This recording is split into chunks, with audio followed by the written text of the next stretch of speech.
Before we begin our journey into the shadowy world of Prohibition-era America, I must offer a crucial disclaimer. The story you are about to hear is a synthesis of historical records, court documents, newspaper reports, and biographies that have been pieced together over the decades. The aim of this channel is solely to present this compiled information to you, the viewer, for educational and historical interest. Our goal is to deliver the most accurate account possible, separating fact from the legend that grew around this notorious figure. If you find these deep dives into history fascinating, please consider subscribing to the channel and hitting the bell icon so you don't miss our next exploration into the past. Now, let us step back in time to the gritty, violent, and intoxicating world of the 1920s, a world where one man's name became synonymous with both relentless ambition and a shocking ability to cheat death itself. His story does not start in the back alleys of New York or in a hail of bullets, but in a place of humble origins, a beginning that belied the infamy he would later court with such brazen defiance. Jack "Legs" Diamond was born John Thomas Diamond in Philadelphia, Pennsylvania, in 1897, to an Irish immigrant father and a mother who struggled to keep the family afloat in the face of poverty. The Philadelphia of his youth was a city of sharp contrasts, of burgeoning industry and profound squalor, and it was in this crucible that the young John Diamond first learned the harsh lessons of survival. His father's early death plunged the family into even deeper financial despair, forcing a move to the sprawling, unforgiving urban landscape of Brooklyn, New York. It was here, amidst the teeming tenements and the nascent gangland territories, that the boy John Diamond began his transformation into the man who would be known as Legs. The nickname itself, which would follow him to his grave, is believed to have originated from one of two attributes, both speaking to a fundamental aspect of his character. Some sources claim he earned it for his swiftness of foot, either as a talented dancer in the vibrant social halls of the era or, more likely, for his speed in running away from the scenes of his early, petty crimes. Other accounts suggest it was a reference to his slender, long-legged physique. Regardless of its true origin, the moniker "Legs" perfectly captured an essence of elusive mobility, a quality that would define his criminal career more than any other. The streets of Brooklyn were a brutal academy, and Diamond was a keen student. He did not aspire to be a scholar or a tradesman. The visible, tangible power of the neighborhood gangsters, men who wore fine clothes and commanded fear and respect, was a far more compelling education. He started small, as most did, with shoplifting and minor thefts, graduating quickly to more serious pursuits like burglary and strong-arm robbery. He was not a master planner, but he possessed a raw, audacious courage and a willingness to escalate violence that marked him as different from the common street thug. His first major arrest, for a burglary committed with his brother, resulted in a stint in a New York City jail, a formative experience that served less as a rehabilitation and more as a networking opportunity, connecting him with a more sophisticated class of criminal. Upon his release, the world had begun its dramatic shift into the era of Prohibition, a constitutional and social experiment that would prove to be the making of countless underworld empires. The Volstead Act, which enforced the ban on the manufacture, sale, and transportation of alcoholic beverages, did not eliminate the demand for drink. It simply handed the entire, immensely lucrative industry over to men who operated outside the law. For a young, ambitious, and ruthless man like Jack Diamond, this was the opportunity of a lifetime. He was perfectly positioned to ride the tidal wave of illicit opportunity. He began his ascent not as a kingpin, but as a soldier, an enforcer, a man whose reputation for reliability and cold-blooded efficiency was his most valuable currency. His first significant patronage came from the powerful and politically connected gang leader, Little Augie Orgen. Working for Orgen, Diamond learned the intricate logistics of the bootlegging trade, the hijacking of rival trucks, the protection of breweries, the violent negotiations over territory. It was dangerous, bloody work, and Diamond proved himself exceptionally adept at it. He was a natural triggerman, but he was also developing a strategic mind, understanding that power in this new world was not just about brute force, but about controlling supply chains, corrupting public officials, and managing a public image. It was during this period that he also came to the attention of a figure who would become the architect of modern organized crime, a man whose influence would cast a long shadow over Diamond's own destiny, Arnold Rothstein. Rothstein, the legendary gambler and financier known as the Brain, recognized in Diamond a useful tool, a capable and deniable operative for the most delicate and dangerous of tasks. Aligning himself with Rothstein was Diamond's true entry into the big leagues, moving him from a neighborhood bully to a player on a national stage. He became one of Rothstein's primary gunmen and hijackers, entrusted with missions that required absolute ruthlessness and a certain discretion. This association provided Diamond with not just wealth, but with an education in high-stakes criminal finance and the art of the double cross, lessons he would absorb all too well. He saw how Rothstein operated from the shadows, pulling strings and making fortunes while men like himself did the bloody work in the light. It was a model of power he admired, but one his own brash and publicity-seeking nature would never allow him to fully emulate. By the mid-1920s, Jack Diamond was no longer just a hired gun, he was a rising star in the New York underworld, a man with wealth, influence, and a growing list of powerful enemies. He had survived the gang wars that claimed his first mentor, Little Augie, and had navigated the complex loyalties of Rothstein's circle. He was ready to step out on his own, to build his own empire, to become a name that would echo not just in the backrooms of speakeasies, but in the headlines of every newspaper in the country. He was becoming Legs Diamond, the man who could not be killed, a legend in his own mind, striding confidently towards a destiny that was as inevitable as it was tragic, a path that would lead him away from the crowded streets of New York and into the rolling hills of the Catskills and the gritty industrial towns of the Hudson Valley, where his final act would be written. The zenith of Jack Diamond's power and the crystallization of his public legend truly began when he decided to carve out his own kingdom, independent of the sprawling and increasingly corporate syndicates of New York City. He looked north, to the fertile valleys and bustling industrial towns of the Hudson Valley and the Catskill Mountains, a region teeming with thirsty workers and vacationing city dwellers, all desperate for a drink under Prohibition. This territory, while lucrative, was a complex patchwork of local bootleggers and corrupt officials, and it was here that Diamond would plant his flag, establishing a base of operations that would make him a local monarch and a national headline. He set up his headquarters in the small, unassuming town of Acre, New York, near Catskill, where he purchased a modest farmhouse that would soon become the nerve center for a vast bootlegging and beer-running empire. This rural retreat was far more than a hideout. It was a fortress, a brewery, and a strategic command post, allowing him to control the flow of illicit alcohol from the Canadian border down to New York City while remaining insulated from the daily gang wars of his former home. His operation was a masterpiece of illicit logistics. He partnered with local German brewers who possessed the knowledge but lacked the muscle, turning their hidden vats into rivers of beer that would be transported by a fleet of armored trucks, often disguised as dairy or produce vehicles, along a network of backroads he controlled through a combination of bribery and terror. He understood that to rule this domain, he needed to corrupt the very institutions meant to uphold the law. Local sheriffs, prosecutors, and even state troopers found themselves on Diamond's payroll, their silence and cooperation purchased with a steady stream of cash, creating an impenetrable shield that allowed his business to flourish with a brazen openness that was as audacious as it was effective. His influence reached its peak when he managed to secure what was essentially a diplomatic immunity from the most powerful political machine in the state, Tammany Hall, whose tentacles extended even into the upper reaches of the Hudson Valley. This protection racket at the highest level meant that for a few glorious years, Jack Diamond was virtually untouchable, a king in his castle, presiding over an empire that generated millions. It was during this period that the mythology of the man who can't be killed was forged in fire and blood, a legend born from a series of assassination attempts so brutal and direct that his survival seemed to defy all logic and medical science. The first of these iconic brushes with death occurred in the fall of 1929, a year already marked by seismic shifts in the American psyche with the stock market crash. Diamond was lured to a hotel in the Bronx by associates of his rivals, the powerful combination of Dutch Schultz and Waxey Gordon, who saw his independent operation as a direct threat to their own monopolies. As he sat in a room, he was ambushed by a team of gunmen who opened fire at point-blank range. He was shot multiple times, including wounds to the head and neck that would have been instantly fatal for most men. Yet, Diamond did not die. He was discovered, clinging to life, and rushed to the hospital where he underwent emergency surgery, his incredible constitution and a dose of sheer luck pulling him back from the brink. The newspapers, always hungry for a sensational gangland story, seized upon this miraculous survival, splashing headlines across their front pages that christened him Clay Pigeon for his ability to seemingly dodge bullets.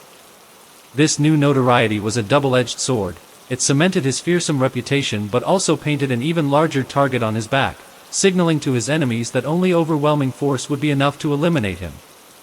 Just a year later, in 1930, they would try to deliver exactly that. Diamond was celebrating the acquittal of one of his many legal battles at the Totsy Club, a night spot he owned in Manhattan. In a brutal and chaotic scene that unfolded in front of terrified patrons, gunmen believed to be in the employ of Dutch Schultz again opened fire. Diamond was shot multiple times in the chest and abdomen.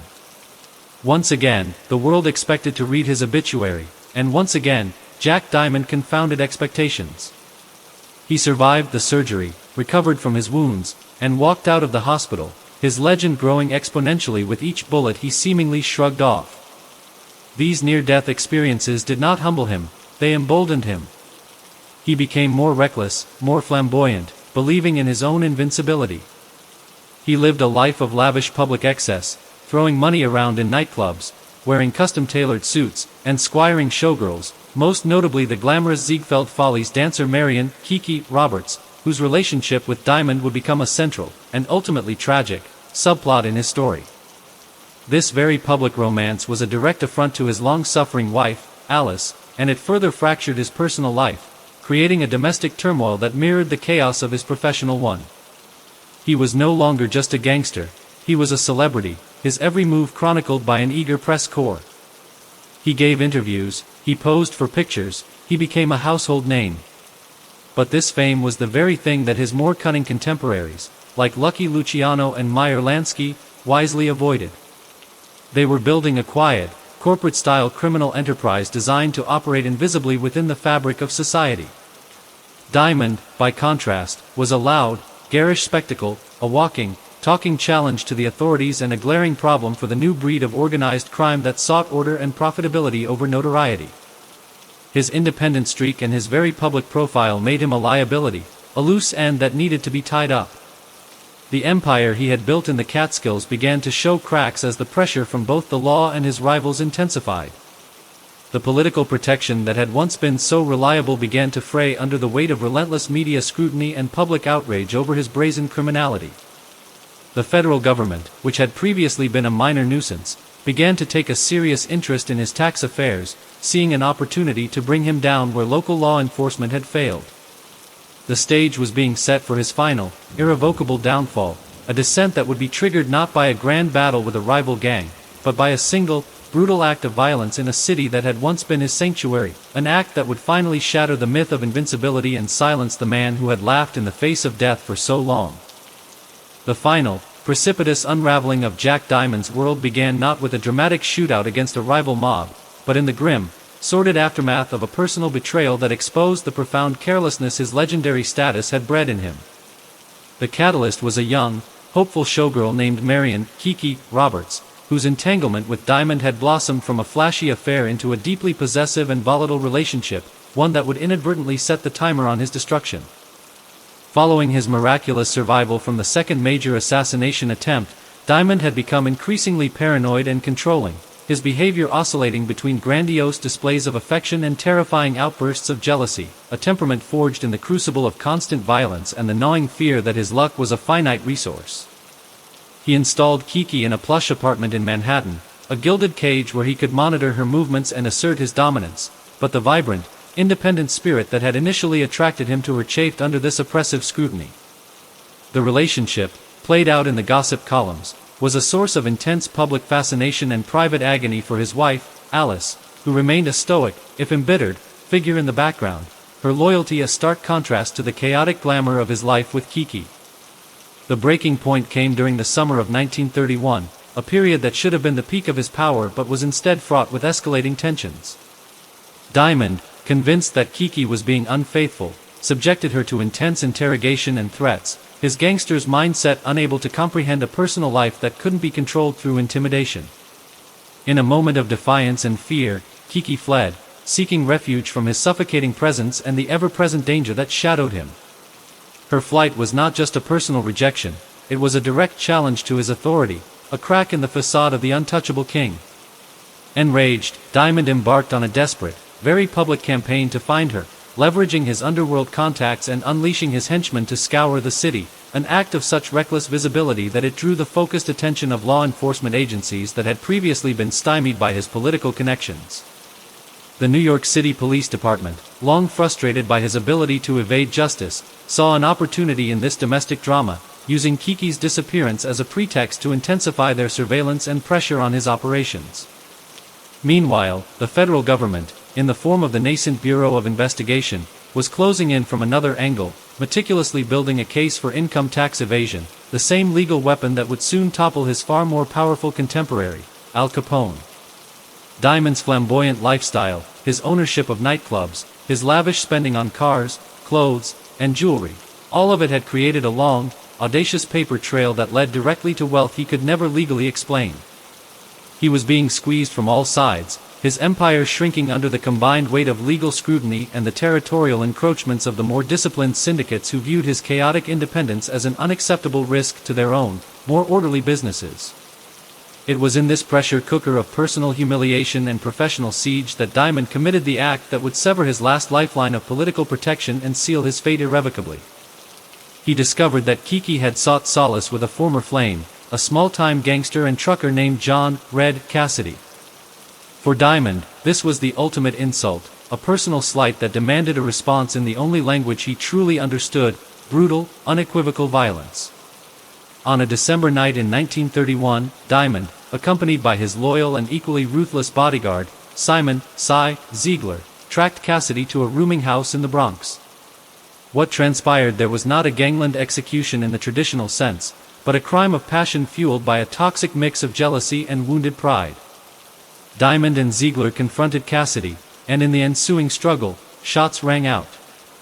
Both Cassidy and his friend, a bouncer named Jimmy Plumeri, were gunned down in a hail of bullets. The crime was messy, personal, and, most damningly for Diamond, it occurred outside his protected upstate domain, in the jurisdiction of a New York City police force that was now utterly determined to see him behind bars. This was not a strategic killing for business, it was a reckless, emotional outburst, and it provided his enemies within the law the perfect, undeniable hook on which to hang him. The manhunt that followed was immediate and intense. The press, which had once glorified his exploits, now turned on him, painting him as a psychotic killer, a menace who had finally stepped over the line from celebrity gangster into common murderer. His political allies in Tammany Hall, sensing the shifting winds and the overwhelming public outrage, swiftly and quietly withdrew their support, cutting the ropes that had held his safety net in place for so long. Diamond and Ziegler went into hiding, but the net was closing fast.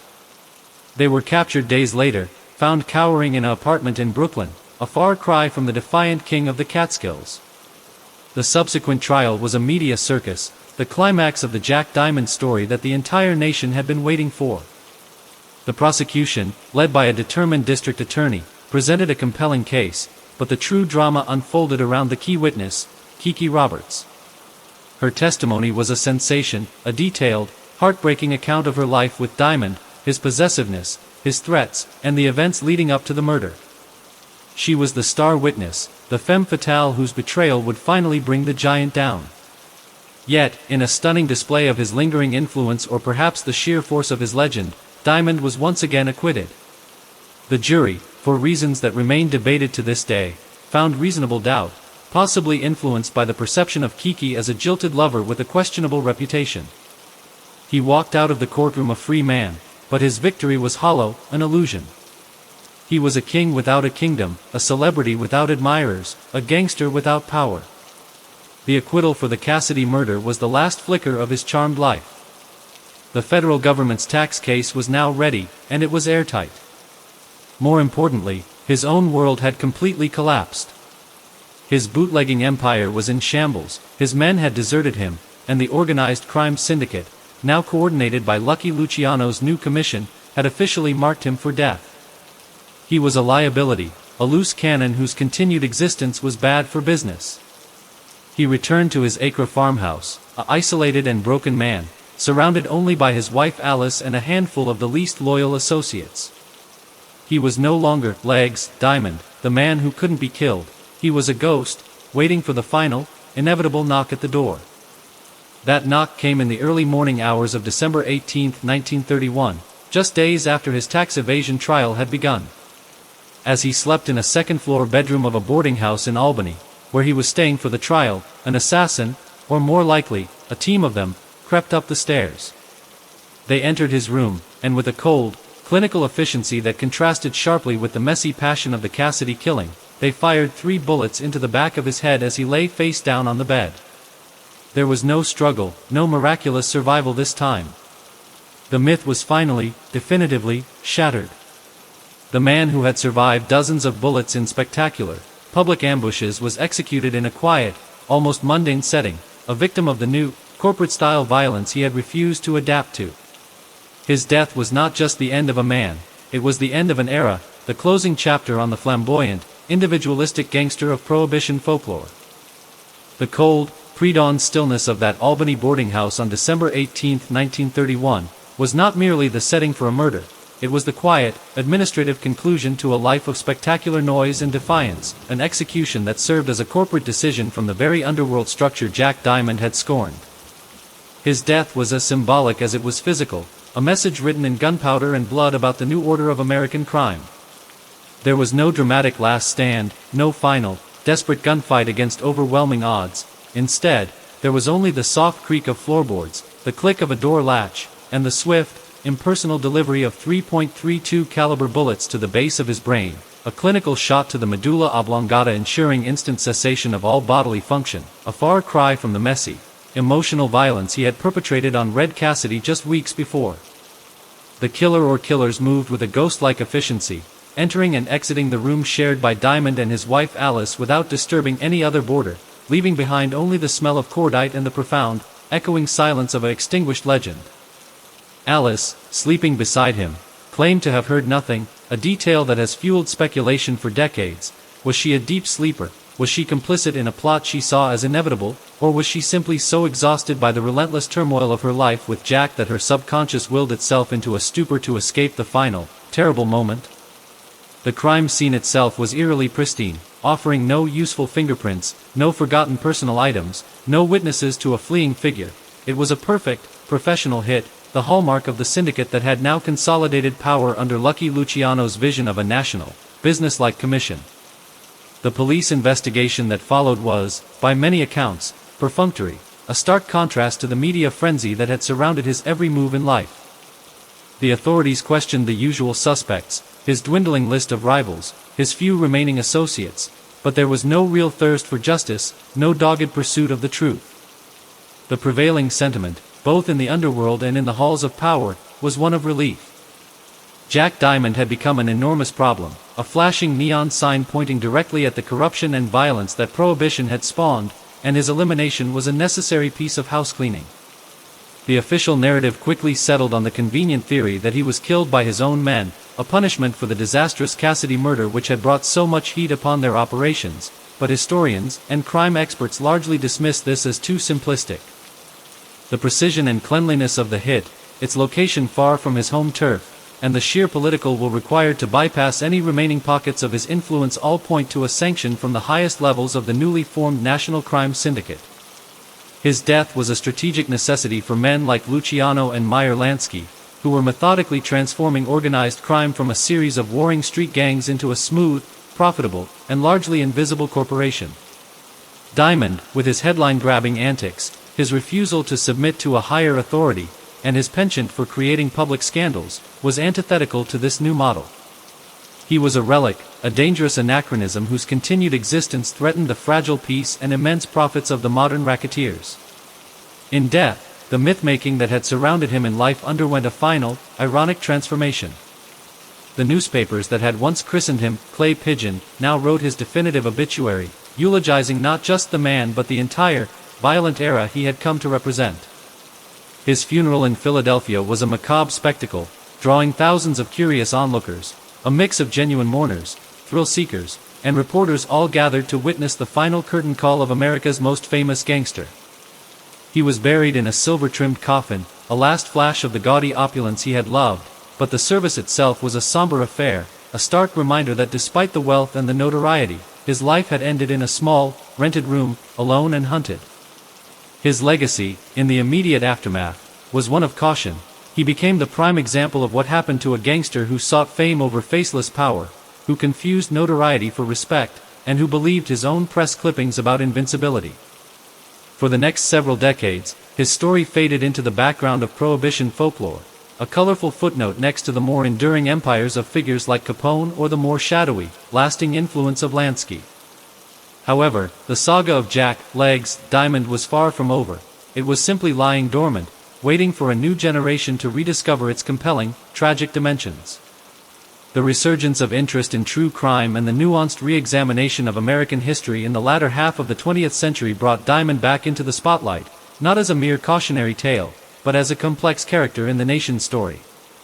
Historians began to pore over the details of his life, seeing in his rise and fall a microcosm of the Roaring Twenties itself, the explosive mix of post-war optimism, social rebellion, unregulated capitalism, and deep-seated corruption. He was no longer just a gangster. He was a symbol of the American individualist, a man who seized the opportunities presented by a flawed law and rode them to their logical, violent conclusion. His ability to survive multiple assassination attempts became less a matter of mere luck and more a subject of medical curiosity and a testament to a truly formidable physical constitution. His relationships, particularly with the two women in his life, Alice and Kiki, were analyzed for their psychological complexity, revealing a man desperate for domestic stability even as he actively destroyed any chance of achieving it. The locations central to his story, the Acre farmhouse, the Hotsy Totsy club, the Albany boarding house, became sites of historical interest, pilgrimage points for those fascinated by the tangible remnants of this bygone era. His name began to appear in books, documentaries, and even a Hollywood film, ensuring that his legend would be preserved and reinterpreted for new audiences. The very mystery of his final murder, the unanswered question of who exactly gave the order and who pulled the trigger, has only added to his enduring allure, turning his death into an unsolved puzzle that continues to captivate armchair detectives and professional historians alike. The story of Jack Diamond is ultimately more than a chronicle of bootlegging and bullets. It is a human story of ambition, resilience, fatal flaws, and the inescapable consequences of a life lived outside the rules. He was a product of his time, a man who embodied the reckless energy and moral ambiguities of the jazz age, and his violent end signaled the close of that chaotic chapter and the beginning of a more orderly, but no less dangerous, age of organized crime. His legacy endures not because he built an empire that lasted, but precisely because he did not. His is the story of the meteoric rise and catastrophic fall, a narrative arc as old as storytelling itself, reminding us that the price of notoriety is often a solitude that not even legendary status can fill, and that in the ruthless calculus of power, being a legend is never enough to save you from becoming a liability. The enduring fascination with Jack Legs Diamond, a figure now nearly a century in the grave, speaks to something far deeper within the human psyche than a mere interest in historical crime. It taps into our collective obsession with the archetype of the flawed individual who challenges the system, who dances on the razor's edge of society, and whose ultimate downfall serves as a dark mirror reflecting our own complex relationship with power, morality, and fate. To understand Diamond's permanent place in the American imagination is to look beyond the bullet-riddled body and the bootlegging empires and into the symbolic weight he came to carry, a weight that has only grown heavier with the passage of time.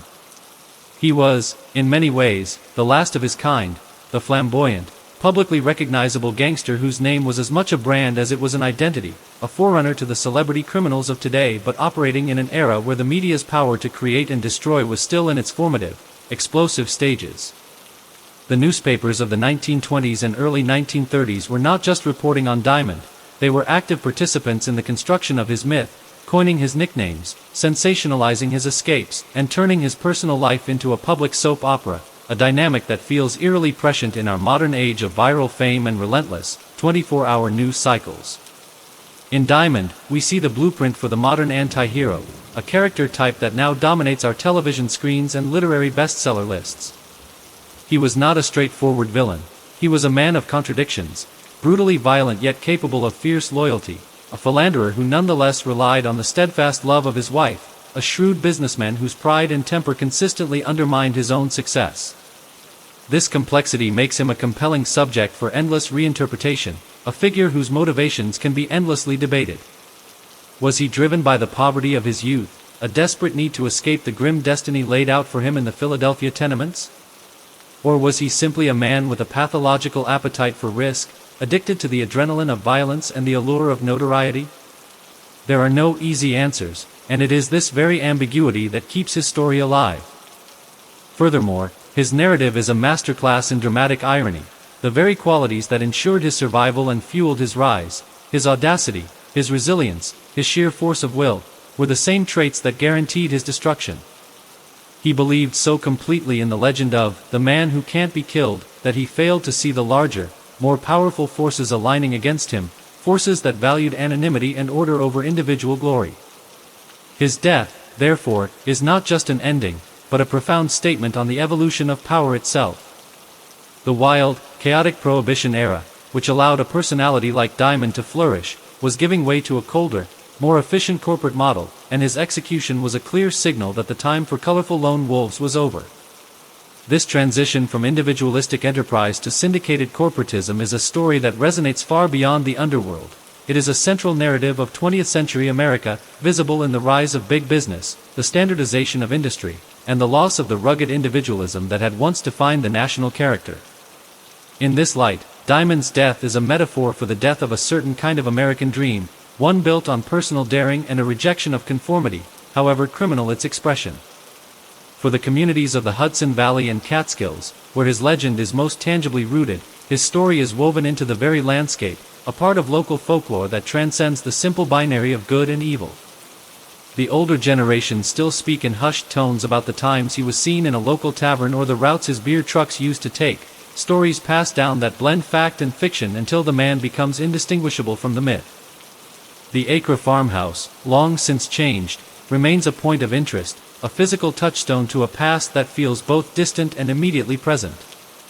This local legacy is a reminder that history is not just made in grand capitals and on famous battlefields, but in the quiet backroads and small towns where individuals, for better or worse, leave an indelible mark. The continued interest in the unsolved mystery of his murder adds another layer of perpetual intrigue. Unlike the clear, publicly tried crimes of an Al Capone, the question of who killed Legs Diamond remains a tantalizing historical cold case. The list of suspects is a who's who of the underworld at a pivotal moment. Was it the order of Dutch Schultz, tired of Diamond's encroachments and his very existence? Was it the direct mandate of Lucky Luciano's new commission, tidying up a messy loose end? Could it have been a betrayal from within his own crumbling organization, a preemptive strike to curry favor with the new powers? Or, in the most tragic of possibilities, was it a confluence of all these forces, a unanimous verdict from a shadowy jury of his peers? The lack of a definitive answer invites speculation and ensures that the case is never truly closed, allowing each new generation of writers, historians, and enthusiasts to examine the evidence and propose their own theories. In the final analysis, the story of Jack Legs Diamond is the story of America's turbulent adolescence in the 20th century, a tale of rapid modernization, social upheaval, and the dark underbelly of the pursuit of happiness. He is a permanent fixture in our cultural memory because he embodies the timeless themes of hubris and nemesis, of the intoxicating allure of power and its inevitable price. His life serves as a grim reminder that resilience alone is not enough, that charm cannot forever deflect consequences, and that in the relentless march of progress, both societal and criminal, those who refuse to adapt are ultimately left behind, their legends serving as cautionary tales etched not in stone, but in the fleeting, sensational headlines of their time and the enduring echoes of history that continue to speak to us, asking us to remember the man, the myth, and the moment in time he so defiantly, and so tragically, represented. To truly dissect the anatomy of a legend like Jack Legs Diamond, one must venture beyond the chronological timeline of his life and death and into the granular details of his methodology, the very ecosystem of crime he inhabited, and the psychological underpinnings that made him such a formidable and ultimately tragic figure. His bootlegging operation in the Catskills, for instance, was not a simple matter of strong-arming rivals and moving product. It was a sophisticated, multi-layered enterprise that functioned, in its own corrupt way, as a parallel economy, one that provided jobs, greased the palms of local officials, and supplied a demanded service to a willing public. He did not merely sell alcohol, he controlled the entire supply chain, a vertical integration that would be the envy of any modern business executive. This began with the sourcing of raw materials, the barley, corn, and hops, often purchased through legitimate fronts or coerced from local farmers. The next step was production, where he leveraged the expertise of skilled German brewers, men like George Smith and his partners, who possessed the knowledge to produce quality beer but lacked the capital and, crucially, the protection to operate on such a scale. Diamond provided both, setting up hidden breweries in remote barns and basements, their operations masked by the rural landscape and the complicity of the community. The finished product was then transported in a fleet of trucks that were engineering marvels of the criminal world. They were heavily modified with reinforced frames, oversized engines for outrunning law enforcement, and secret compartments that could, in a pinch, be used to hide not just contraband but also weapons and men. These trucks ran along carefully mapped routes, avoiding main highways where possible, using a network of spotters and corrupt police who would radio ahead of any patrols. The distribution network extended from the speakeasies of the Catskill resort hotels, bustling with vacationing New Yorkers, down to the gritty taprooms of Albany and Troy, creating a river of illicit beer that flowed steadily and profitably. This operational genius, however, was perpetually at odds with Diamond's personal recklessness. The same man who could orchestrate this complex logistics network would then descend into a fit of jealous rage over a showgirl, jeopardizing the entire edifice he had so carefully built. This dichotomy is central to understanding his psychology. He craved the stability and respectability of a businessman while being utterly enslaved by the base instincts of a gangster. This internal conflict was mirrored in his relationships with the women in his life. His wife, Alice, represented the anchor, the domestic stability he professed to want. She was his loyal confidant, often managing his finances and standing by him through countless legal battles and near-death experiences, a portrait of stoic endurance. In stark contrast, Marion, Kiki Roberts was the embodiment of the glamorous, chaotic world of nightclubs and celebrity, a world that fed his ego but eroded his judgment. The tension between these two worlds, the stable, hidden empire in the country and the flashy, dangerous celebrity in the city, became unsustainable, fracturing his focus and making him vulnerable. This vulnerability was compounded by the changing nature of his opposition. His early rivals were men like him, individual gang leaders fighting for turf. But by the late 1920s, he was facing the rise of a new entity, the syndicate. This was not a loose alliance of gangs but a structured, corporate entity, pioneered by visionaries like Lucky Luciano and Meyer Lansky. They sought to eliminate the wasteful gang wars that brought unwanted police attention and instead create a cartel that would allocate territories, settle disputes through a board of directors, the commission, and operate with a focus on long-term, quiet profitability. To these men, Diamond was an anomaly, a throwback. His very public persona, his refusal to submit to a higher authority, and his tendency to start wars over personal slights were antithetical to their model. He was, in their eyes, bad for business. The attempt on his life at the Totsy club and the eventual successful hit in Albany were not just acts of vengeance, they were corporate acquisitions, the removal of a rogue element that threatened the stability and profits of the larger organization. Even the legal system, which he had so often manipulated, began to turn on him with a new, more systematic approach. The failure of local prosecutors to convict him repeatedly led to the involvement of federal authorities, who wielded a more powerful and impersonal weapon, the tax code. The investigation by the Bureau of Internal Revenue was a slow, meticulous process, unconcerned with the drama of murder or bootlegging, focusing solely on the mathematical impossibility of his lavish lifestyle matching his declared income. This shift from violent gangland rival to a target of a federal bureaucracy signaled the end of an era where a charismatic gangster could talk, bribe, or shoot his way out of trouble. The world was becoming too organized, too interconnected, for a lone wolf like Diamond to survive. His final days, therefore, were spent in a shrinking circle of influence. The political protection that had once seemed impenetrable evaporated as his notoriety became a liability for Tammany Hall. His own men, seeing the tide turning, began to drift away, seeking safer employment with the more stable and less volatile syndicates. The acquittal in the Cassidy murder trial was his last, fleeting victory, a final spark from a dying fire. He returned to the Catskills not as a king, but as a fugitive in his own kingdom, a ghost haunting the scenes of his former triumphs. The Albany boarding house where he was killed was a symbol of his reduced circumstances. It was a temporary, anonymous lodging, a far cry from the fortified farmhouse in Acre or the luxurious apartments he once kept. His assassination, therefore, was the culmination of multiple converging forces: the corporate ruthlessness of the new syndicate, the relentless pressure of federal law enforcement, the collapse of his political shield, and the fatal flaws in his own character. He was not simply murdered, he was made obsolete. The story of Jack Diamond is thus a pivotal chapter in the history of American crime, marking the precise moment when the romantic, anarchic era of the individual gangster was systematically dismantled and replaced by the cold, efficient, and enduring engine of organized crime as a corporate enterprise. His legacy is the echo of that transition, a reminder that the most dangerous enemy is not always a rival with a gun, but the inexorable march of progress, even in the underworld.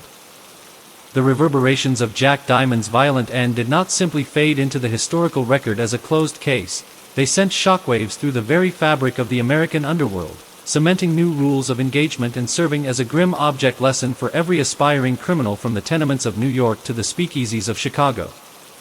In the immediate aftermath of his death, a quiet but deliberate consolidation of power took place, a corporate restructuring of crime where the territories he once fiercely guarded were absorbed without significant conflict into the burgeoning empires of the syndicate, particularly that of Dutch Schultz, who had long coveted the upstate New York beer routes.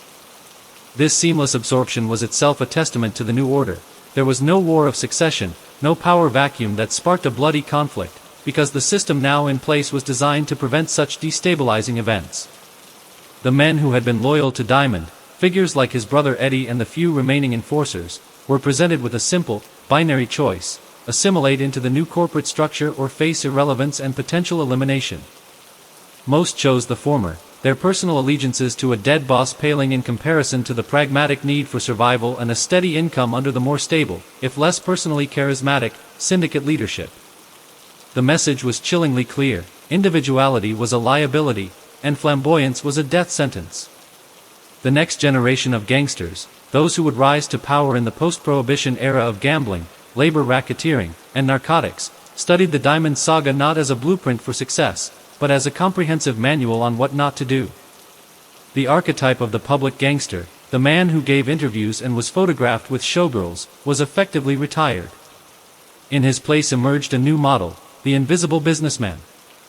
Meyer Lansky, the financial genius of the syndicate, became the ultimate exemplar of this new paradigm, a man of immense power and wealth who operated so deep in the shadows that he lived a long life and died of old age, never spending a single day in prison for the vast criminal empire he helped build. This strategic shift towards anonymity had profound and lasting implications, allowing organized crime to embed itself more deeply into the legitimate economy and corrupt political institutions with a subtlety and scale that Diamond, for all his bravado, could never have achieved. His story also had a lasting impact on law enforcement tactics, validating the federal government's strategy of pursuing tax evasion as the most effective weapon against high-profile criminals who had become adept at evading conventional murder and racketeering charges. The success in building a case against Diamond, even if it was preempted by his murder, provided a proven playbook that would soon be used to devastating effect against Al Capone and countless others. It marked a fundamental change in the relationship between crime and the state. No longer was it just a local issue of violence and vice, but a national issue of financial integrity and the rule of law.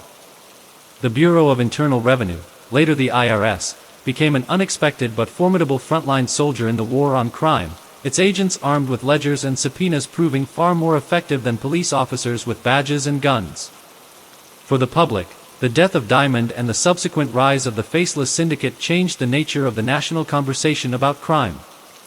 The romantic, almost folkloric figure of the gangster, a rogue individual defying a foolish law, began to lose its allure, replaced by a more sinister and less comprehensible fear of a vast, impersonal criminal conspiracy that had no face and no single address.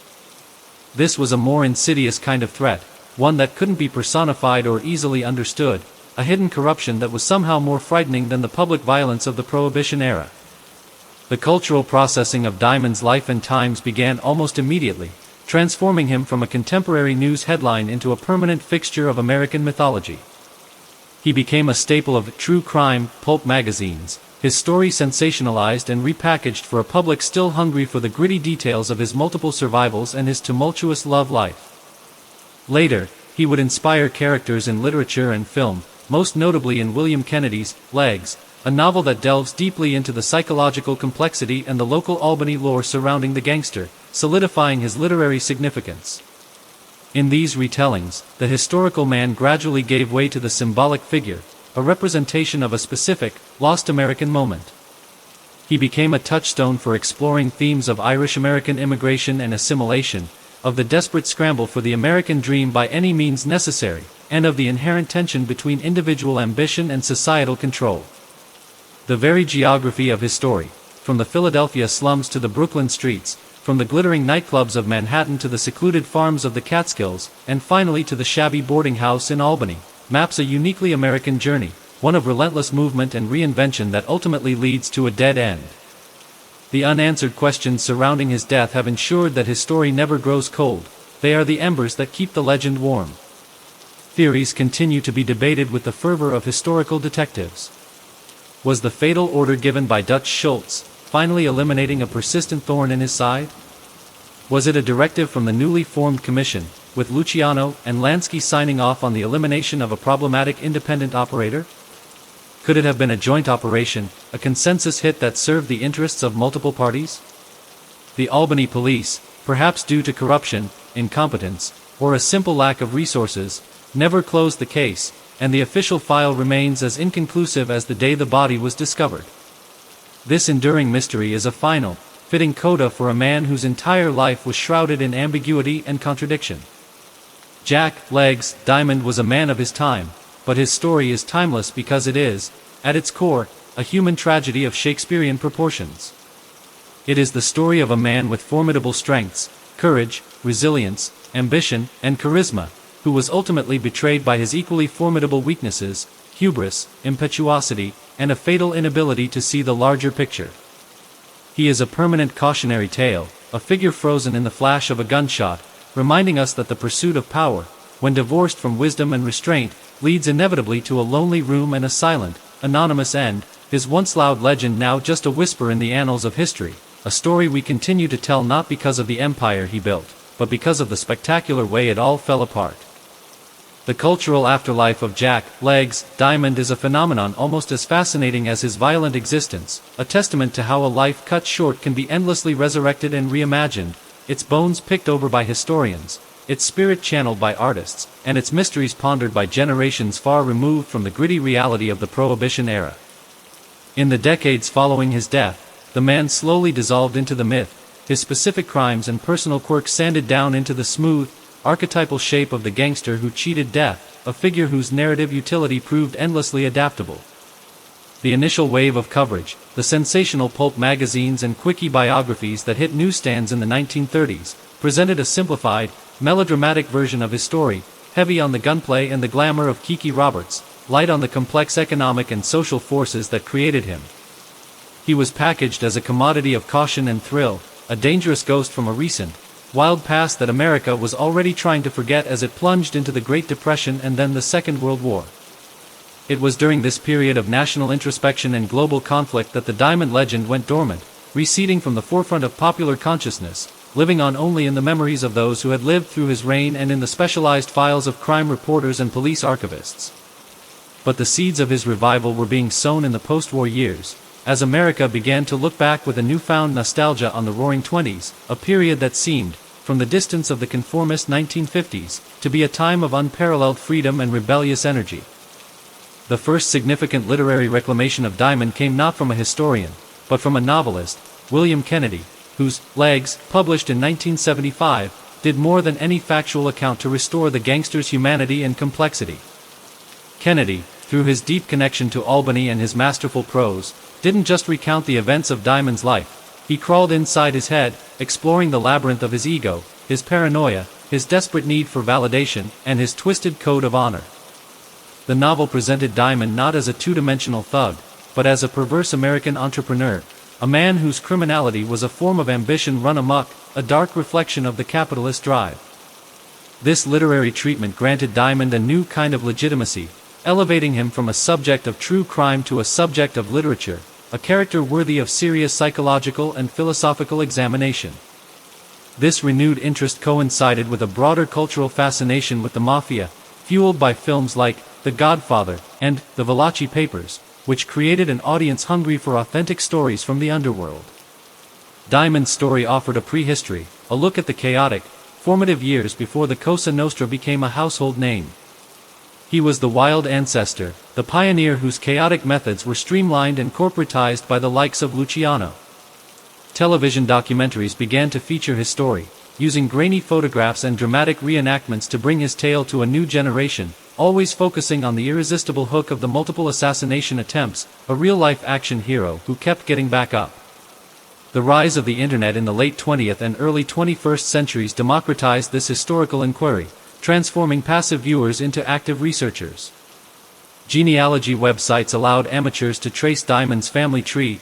Online newspaper archives made it possible to read the original reporting on his exploits, and forums became bustling digital salons where the minutiae of his life, the caliber of the guns used, the exact location of the Hotsy Totsy club, the architectural plans of the Acre farmhouse, were debated with scholarly intensity. This digital resurrection allowed for a more nuanced, crowdsourced understanding of his world, piecing together the vast network of associates, rivals, and corrupt officials that formed the ecosystem in which he operated. His story found a new home in the booming true crime genre, where podcasts and YouTube channels, much like this one, dissect his case, often presenting him as one of the original, true crime celebrities, a man whose life was a forerunner to the modern obsession with the lives of criminals. This constant retelling has ensured that Jack Diamond remains a relevant figure, his name recognized even by those who know few other gangsters from his era. The locations of his life have taken on the aura of sacred sites in this secular pilgrimage of crime history. The spot where the Hotsy Totsy Club once stood in Manhattan is pointed out on specialized tours, the Acre farmhouse is photographed by dedicated enthusiasts, and the Albany boarding house, though long since demolished, remains a coordinates on a map of infamy.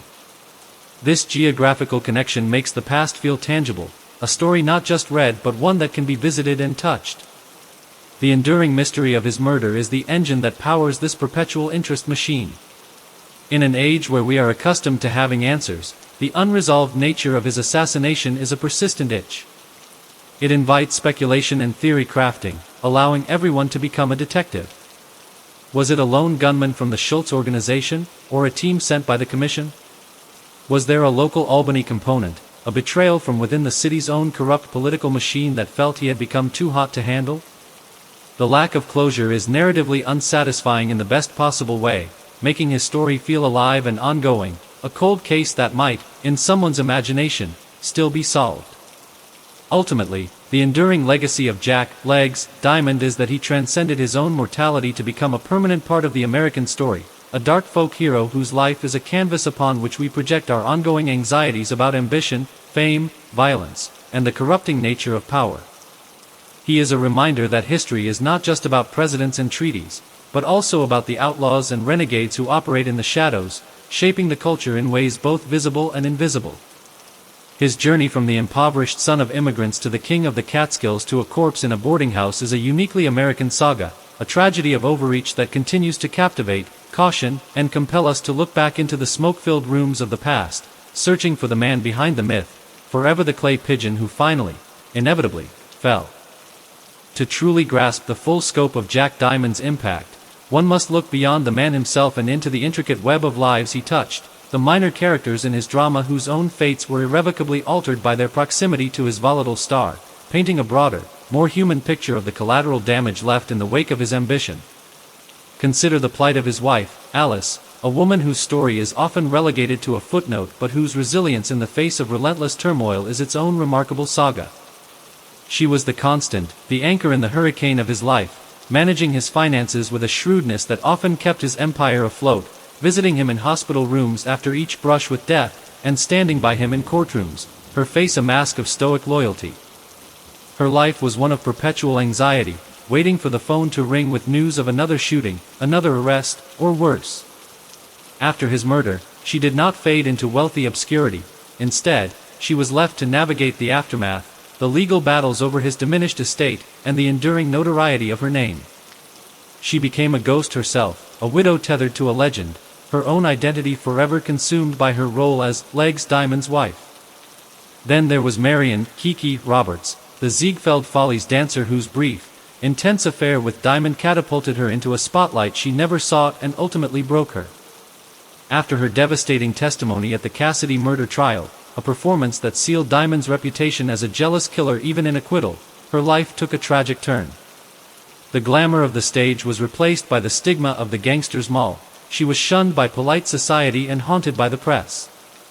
Her later years were marked by poverty and obscurity, a stark contrast to the glittering world she had inhabited with Diamond. She became a cautionary tale in her own right, a symbol of how the dangerous allure of the underworld could consume and discard those drawn to its flame. The story of Simon "Cy" Ziegler, Diamond's loyal bodyguard and co-defendant in the Cassidy trial, is another thread in this tapestry.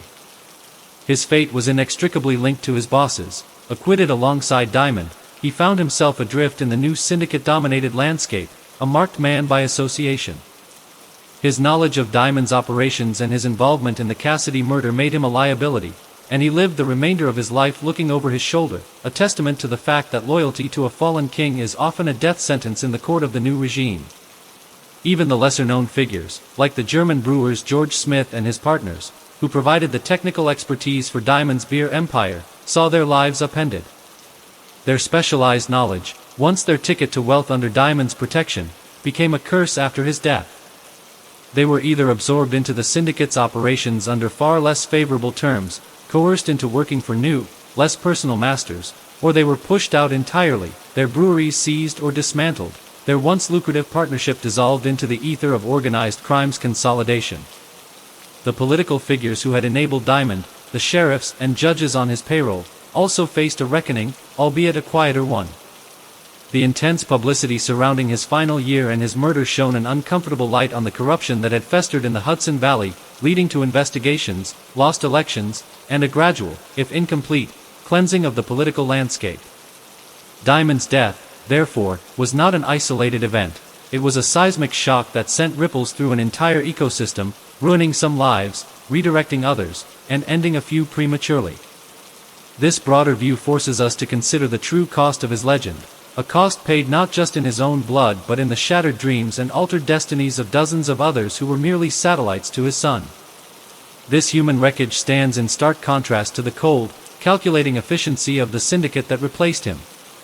While Diamond's world was one of personal loyalties and personal vendettas, the New Order operated on a philosophy of depersonalized profit.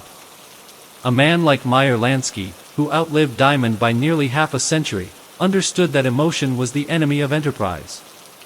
The syndicate did not engage in messy crimes of passion, it calculated risk and return on investment. It did not seek fame, it sought invisibility. It did not rely on the charisma of a single leader, it built a resilient corporate structure that could survive the loss of any individual. In this light, Diamond's failure was not just a personal one, but a philosophical one.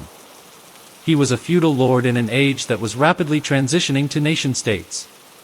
His methods, personal bravery, a reputation for violence, a network of personal alliances, were becoming obsolete. The syndicate, by contrast, was a modern corporation, with a board of directors, a diversified portfolio of illegal ventures, and a long-term strategic vision. The hit on Diamond was, in corporate jargon, the elimination of a disruptive competitor who refused to play by the new industry standards. This transition also changed the very nature of the American gangster in the public imagination. The Diamond-era gangster was a recognizable, almost folkloric figure, a man of the people, if a violent and corrupt one. He was often seen as a rebel against a hypocritical law, the Volstead Act, that the public largely despised. The syndicate gangster, however, was a far more sinister and less romantic figure, a faceless bureaucrat of crime, a corrupter of systems, a threat that was harder to define and therefore more frightening. The public could understand a man like Diamond, with his flashy suits and his public loves. They couldn't understand the shadowy, boardroom dealings of a Lansky. This shift forced law enforcement to evolve in turn, moving from local beat cops and detectives to federal agencies with interstate jurisdiction and forensic capabilities. The story of Jack Legs Diamond, when viewed through this wide-angle lens, is thus the story of a pivotal moment of modernization, not just in crime, but in America itself. It marks the end of a more personal, if more violent, era and the beginning of a more systematic, impersonal, and enduring form of criminal enterprise. His life and death serve as the dramatic, bloody punctuation between two chapters of American history, a vivid, human story that illustrates a vast, impersonal economic and social shift. He was the last of the great individualists, a man who believed his own will could shape the world, and his destruction at the hands of a collective, faceless power is a tragedy that resonates because it reflects a fear we all share, the fear of the individual being crushed by the machine, of personality being erased by process, of the flame being extinguished by the void.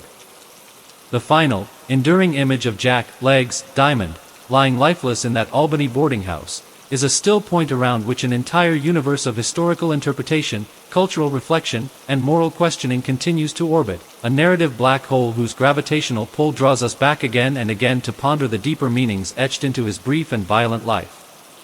His story is far more than a simple chronicle of rise and fall. It is a rich, complex allegory for the American experience in the early 20th century, a period of dizzying transformation where the old certainties of rural, agricultural life were being systematically dismantled and replaced by the frantic, urban, industrial rhythm of the modern age. Diamond was a product of this schism, a boy from the urban poverty of Philadelphia and Brooklyn who sought to master the new rules of this raw, capitalist landscape, but he did so with the tools of a bygone era, personal courage, individual reputation, and the loyalty of a small band of men, tools that were proving increasingly inadequate against the assembled power of corporations, both legitimate and illicit. His foray into the Catskills can be seen as a desperate attempt to reclaim a semblance of that older, more controllable world, a feudal domain where he was the undisputed lord, but the very infrastructure of his operation, the trucks, the secret breweries, the corrupted officials, was fundamentally modern, trapping him in a contradiction he could never resolve. He wanted the power of a modern industrialist but the autonomy of a frontier outlaw, an impossible combination in a world that was rapidly organizing itself into systems and syndicates. This internal conflict mirrored the national struggle with its own identity, torn between the myth of the rugged individual and the emerging reality of a collective, interconnected society. The Prohibition experiment itself was a manifestation of this tension, an attempt to impose a rigid, moralizing order on a society that was already spinning towards a more liberal, hedonistic future. Diamond, like his fellow bootleggers, was not just a criminal, he was a deregulator, an anarchic force profiting from the chasm between legislation and public desire, and his initial success was a direct result of this cultural lag. But as the era wore on, the systems began to catch up, both in the form of the syndicate, which brought order to the chaos for its own profit, and the federal government, which refined its tools of enforcement. Diamond, however, failed to evolve. He mistook his notoriety for power, his ability to survive bullets for invincibility, and his regional dominance for permanent security. This failure of strategic vision is what makes his story so tragically instructive. He is a figure of pathos, not because he died young and violently, but because he possessed genuine talents, logistical brilliance, personal magnetism, undeniable courage, that were ultimately squandered by a fatal lack of self-awareness and long-term planning. His life becomes a masterclass in the difference between tactical genius and strategic wisdom. He was brilliant at winning battles, from hijacking rival trucks to surviving assassination attempts, but he was utterly incapable of winning the war for his own future. This is why he continues to fascinate historians and biographers, not as a hero or even an anti-hero, but as a profoundly flawed case study in leadership under extreme conditions. The comparison to his contemporaries is inevitable and revealing. Where Al Capone, another flamboyant figure, understood the importance of controlling an entire city through a combination of terror and public relations, Diamond's ambitions were more personal and less systematic. Where Lucky Luciano had the foresight to see that peace and structure were more profitable than perpetual war, Diamond thrived on the conflict itself, the constant state of siege that validated his self-image as a warrior. This ingrained pugnacity made him a brilliant lieutenant but a doomed general, a man who could never submit to the collective good, even when that collective was the very organization that could have ensured his survival. His death, therefore, was not a random act of violence but the logical, almost predetermined conclusion of a life lived in defiance of the emerging order. In the decades since, his story has been filtered through every new medium and intellectual trend, from the pulp novels that romanticized him to the neo-noir films that borrowed his aura of doomed fatalism, from the academic analyses that place him within the context of immigration and class struggle to the true crime podcasts that dissect his story for clues and motives. Each generation finds in Diamond a reflection of its own anxieties. In the rebellious 1960s, he could be seen as a countercultural icon, defying a hypocritical establishment. In the greedy 1980s, he was a symbol of unfettered ambition.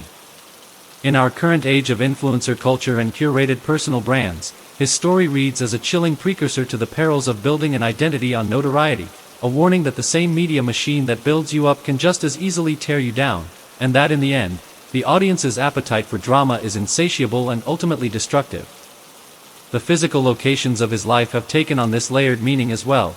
They are not just historical sites but pilgrimage points for those seeking to understand the tangible remains of this American tragedy, places where the past feels close enough to touch, and the ghost of Legs Diamond seems to linger in the quiet of the Catskill woods or the anonymous streets of Albany, a permanent resident of the landscape he once sought to rule. His unquiet grave is a fitting metaphor for his enduring presence in our culture. He is a spirit that refuses to be laid to rest, his story forever unfinished, his murder forever unsolved, his character forever debated. We are drawn back to him because he represents the tantalizing and terrifying possibility of living entirely on one's own terms, of rejecting all authority and convention, a fantasy of absolute freedom that we all secretly entertain but few would ever dare to pursue. His ultimate failure does not negate the allure of the attempt, it merely confirms our deepest suspicion that such a path leads only to isolation and a violent end. The legend of Jack, Legs, Diamond is, therefore, a permanent part of the American story, a dark thread woven into the national tapestry, a reminder that the pursuit of the dream, when pushed to its most extreme and lawless conclusion, can become a nightmare, and that the price of becoming a legend is often the sacrifice of the man himself. The intricate dance between Jack Diamond's very public persona and the intensely private machinations of the burgeoning national crime syndicate forms the core of his tragedy, a dynamic that reveals the shifting sands of power in an America learning to mediate its reality through the new mass media of newspapers and radio. Diamond possessed an innate, almost prescient understanding of the power of publicity, long before the term public relations was coined in the criminal lexicon. He didn't just commit crimes, he performed them on a stage he helped construct, courting reporters, granting interviews, and ensuring his name was always in the headlines, whether for his miraculous survivals, his flamboyant courtroom appearances, or his escapades with showgirls. In this, he was a pioneer, a proto-celebrity who blurred the line between notorious gangster and public personality, a figure who understood that in the modern age, perception could be as potent a weapon as a Thompson submachine gun. This strategy, however, contained the seeds of its own destruction. While the front-page stories built his legend and may have provided a perverse form of protection, it's harder to murder a celebrity in cold blood without attracting a firestorm of attention. They also made him the #1 target for law enforcement and a glaring anomaly to the syndicate's leadership. Men like Luciano and Lansky were conducting a silent takeover, operating on the principle that the most profitable crime was the crime nobody knew existed. They sought to bribe and influence from the shadows, to become an invisible part of the system's plumbing, whereas Diamond was a fireworks display, a spectacular, noisy, and ultimately fleeting phenomenon that illuminated the very corruption the syndicate wished to exploit unseen. Every headline Diamond generated was a threat to their business model, drawing the heat of reformers, prosecutors, and federal agents to a world that desperately needed darkness to thrive. His very existence was a challenge to their authority and a repudiation of their methodology. The agreement to eliminate him, therefore, was likely as much a strategic business decision as a personal vendetta, a necessary step to lower the industry's profile and operate with corporate efficiency. This conflict between the old and new schools of crime was not merely philosophical, it played out in the brutal economics of the bootlegging trade. Diamond's upstate empire, while profitable, was a feudal holding in a world moving toward a continental cartel. The syndicate envisioned a nation with borders, treaties, and allocated territories, a system that would minimize violent conflict and maximize profit for all members of the corporation. Diamond's independent operation, his refusal to acknowledge a higher authority, and his tendency to hijack shipments that weren't his made him a rogue state, a disruptive element that had to be brought to heel or eliminated. The attempts on his life in New York City were the syndicate's way of serving notice, of demonstrating that his upstate domain was not a sovereign nation but a province in revolt. His survival of those attempts, rather than earning their respect, likely cemented their resolve. He was not only a liability but an unpredictable and resilient one, a variable that could not be controlled and therefore had to be erased. The final hit in Albany was the culmination of this cold calculus, an execution ordered by a board of directors against a renegade employee whose public profile and independent streak had become a threat to shareholder value. It was a killing devoid of the passion that characterized Diamond's own murder of Red Cassidy. it was administrative, clinical, and utterly final. The aftermath proved the syndicate's thesis correct. With Diamond gone, his territory was absorbed with minimal friction, the beer flowed without interruption, and the headlines about gangland violence in the Catskills largely ceased. The spotlight moved on, and the syndicate was free to continue its silent, deep work of embedding itself into the American economy. Diamond's story, then, is the story of the last gasp of individualistic crime, a wild and woolly era where a man could, through sheer force of personality and violence, carve out a kingdom.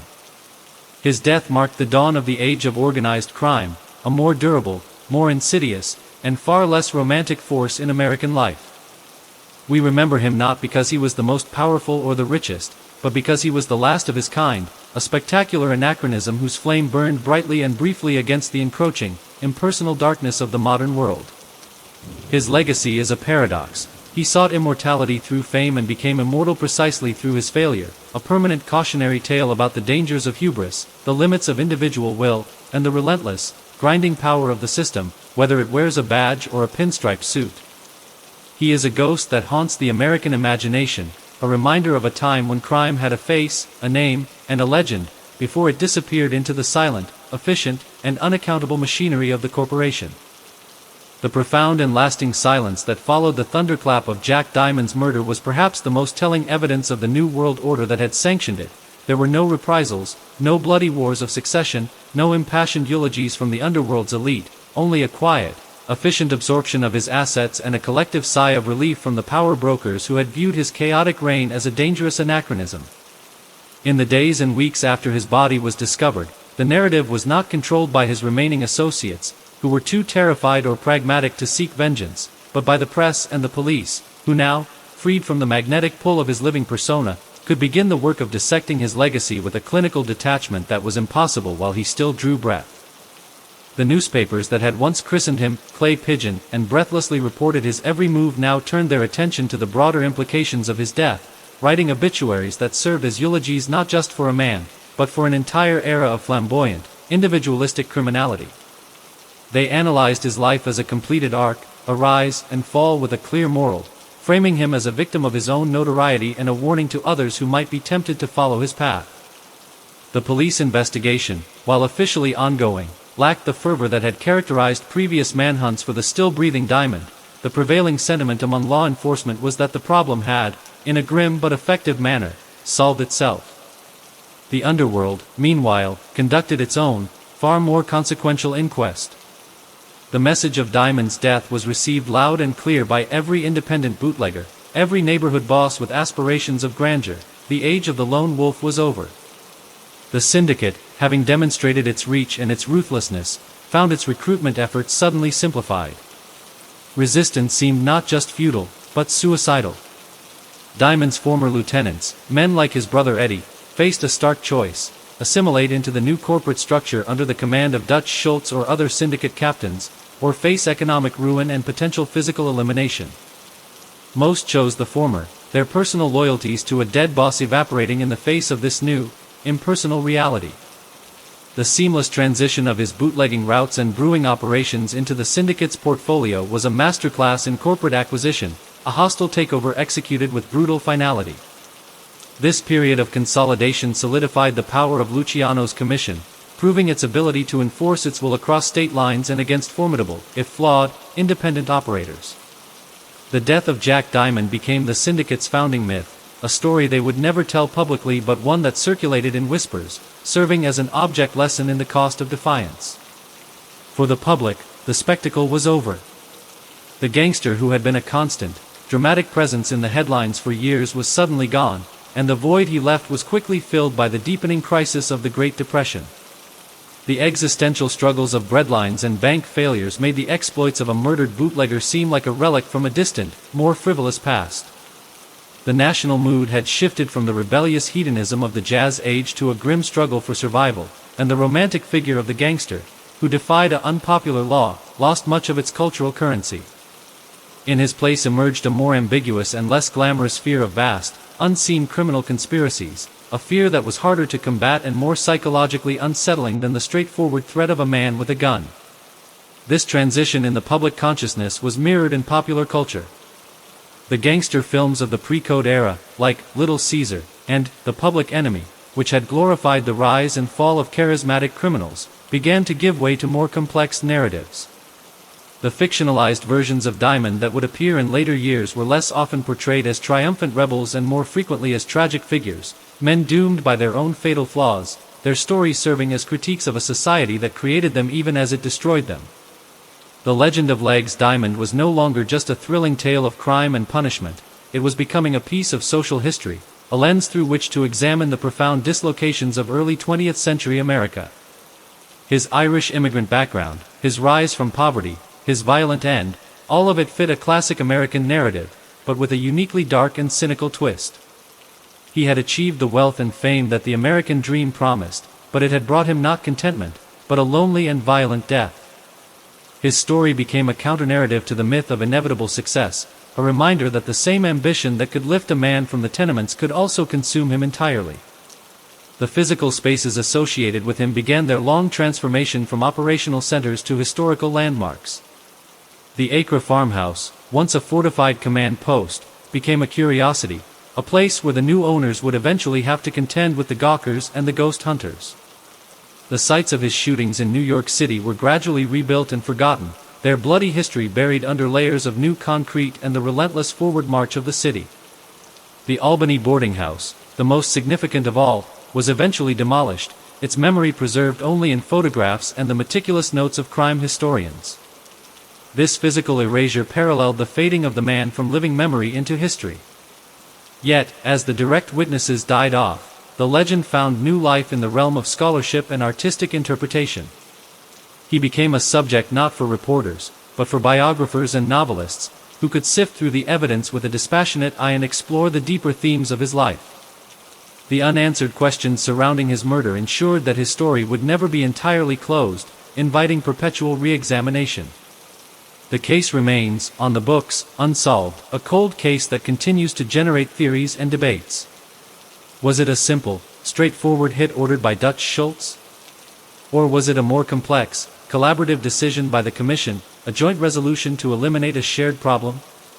The lack of a definitive answer has allowed the mystery to ferment for decades, becoming its own self-sustaining engine of interest. In the end, the silence that followed Jack Diamond's death was not the silence of oblivion, but the silence of a lesson learned. For the underworld, it was a lesson in the new structure of power. For the public, it was a lesson in the transience of notoriety. And for history, it was the beginning of a long, ongoing conversation about the meaning of his life, a conversation that ensures the echo of his name, and the crack of the gunshots that finally felled him, will never completely fade away. The story of Jack Diamond does not conclude with the finality of his death but rather radiates outward, its tendrils weaving through the subsequent decades, influencing the course of organized crime, shaping law enforcement strategies, and solidifying a cultural archetype that remains potent to this day. His elimination served as the definitive proof of concept for the Luciano Lansky vision, a demonstration that a centralized, corporate-style authority could indeed impose its will on the entire American underworld, eradicating rebellious elements and establishing a durable peace, however bloody its enforcement. In the years immediately following 1931, the Commission's power became absolute. The chaotic, internecine wars that had characterized the late Prohibition era dwindled, replaced by negotiated settlements and profit-sharing agreements that made everyone wealthier and, crucially, attracted far less attention from the authorities. This new stability allowed the syndicate to not only survive the eventual repeal of Prohibition in 1933 but to seamlessly pivot towards other, even more lucrative ventures: labor racketeering, control of the nascent narcotics trade, illegal gambling empires, and infiltration of legitimate businesses. The demise of a figure like Diamond, who represented the old model of a gangster as a public, territorial warlord, was the necessary precondition for this evolution. He was the last significant obstacle to this national consolidation, and his removal cleared the path for the modern American mafia to emerge as a sophisticated, multi-ethnic, and deeply embedded criminal enterprise that would dominate the underworld for the next half-century. This transformation did not go unnoticed by the architects of law enforcement, who were forced to acknowledge that their old methods were inadequate for combating this new, hydra-headed foe. The localized police forces that had struggled to pin a murder on Diamond were utterly unequipped to tackle a diffuse, interstate conspiracy. His case, and the syndicate that killed him, became a powerful argument for the creation of new, more powerful investigative bodies. The failure of local jurisdictions to solve his murder highlighted the critical need for agencies with national reach and the ability to connect disparate criminal acts across state lines. This logic would eventually lead to the expansion of the Federal Bureau of Investigation under J. Edgar Hoover and a greater emphasis on federal racketeering laws, a slow but steady legal arms race between law enforcement and organized crime. The specific tactic of using tax evasion as a weapon, so prominently featured in the case building against Diamond before his death, was refined and deployed with devastating effect, most famously against Al Capone, proving that even the most untouchable gangster was vulnerable to the cold, hard numbers of the IRS. This shift from pursuing violent crimes to targeting financial ones represented a fundamental and lasting change in American jurisprudence, a recognition that to defeat a corporation, one must attack its balance sheet. Culturally, Diamond's ghost began a slow metamorphosis, his specific deeds blurring into the broader, more potent myth of the gangster. He became a foundational reference point, one of the originals against whom all subsequent outlaws were measured. His knack for surviving assassination attempts became the stuff of legend, a trope that would be reused in countless films, television shows, and novels, the idea of the charmed criminal who keeps cheating death until his luck finally, dramatically runs out.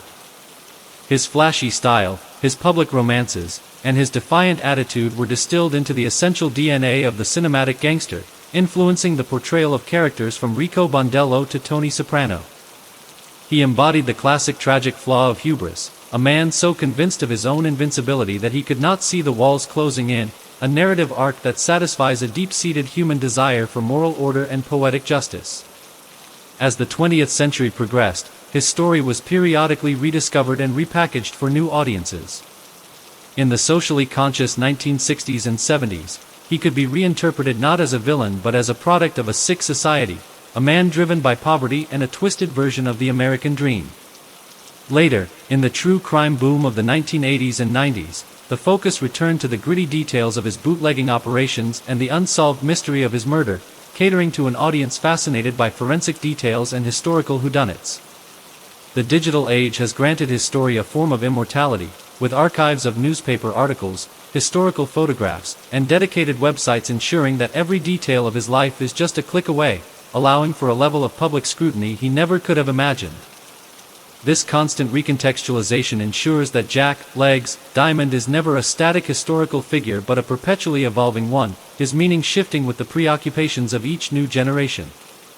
The locations of his life, though many have been physically altered or destroyed, persist as coordinates on a map of American infamy, destinations for a peculiar kind of historical tourism where visitors can stand and contemplate the fleeting nature of power and the enduring allure of a life lived outside the rules.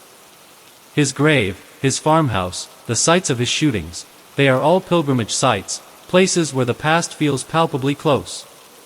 The greatest testament to his enduring impact, however, is the simple fact that we are still telling his story nearly a century after his death, still trying to unravel the complexities of his character, still debating the circumstances of his murder, and still drawing lessons from his spectacular rise and fall.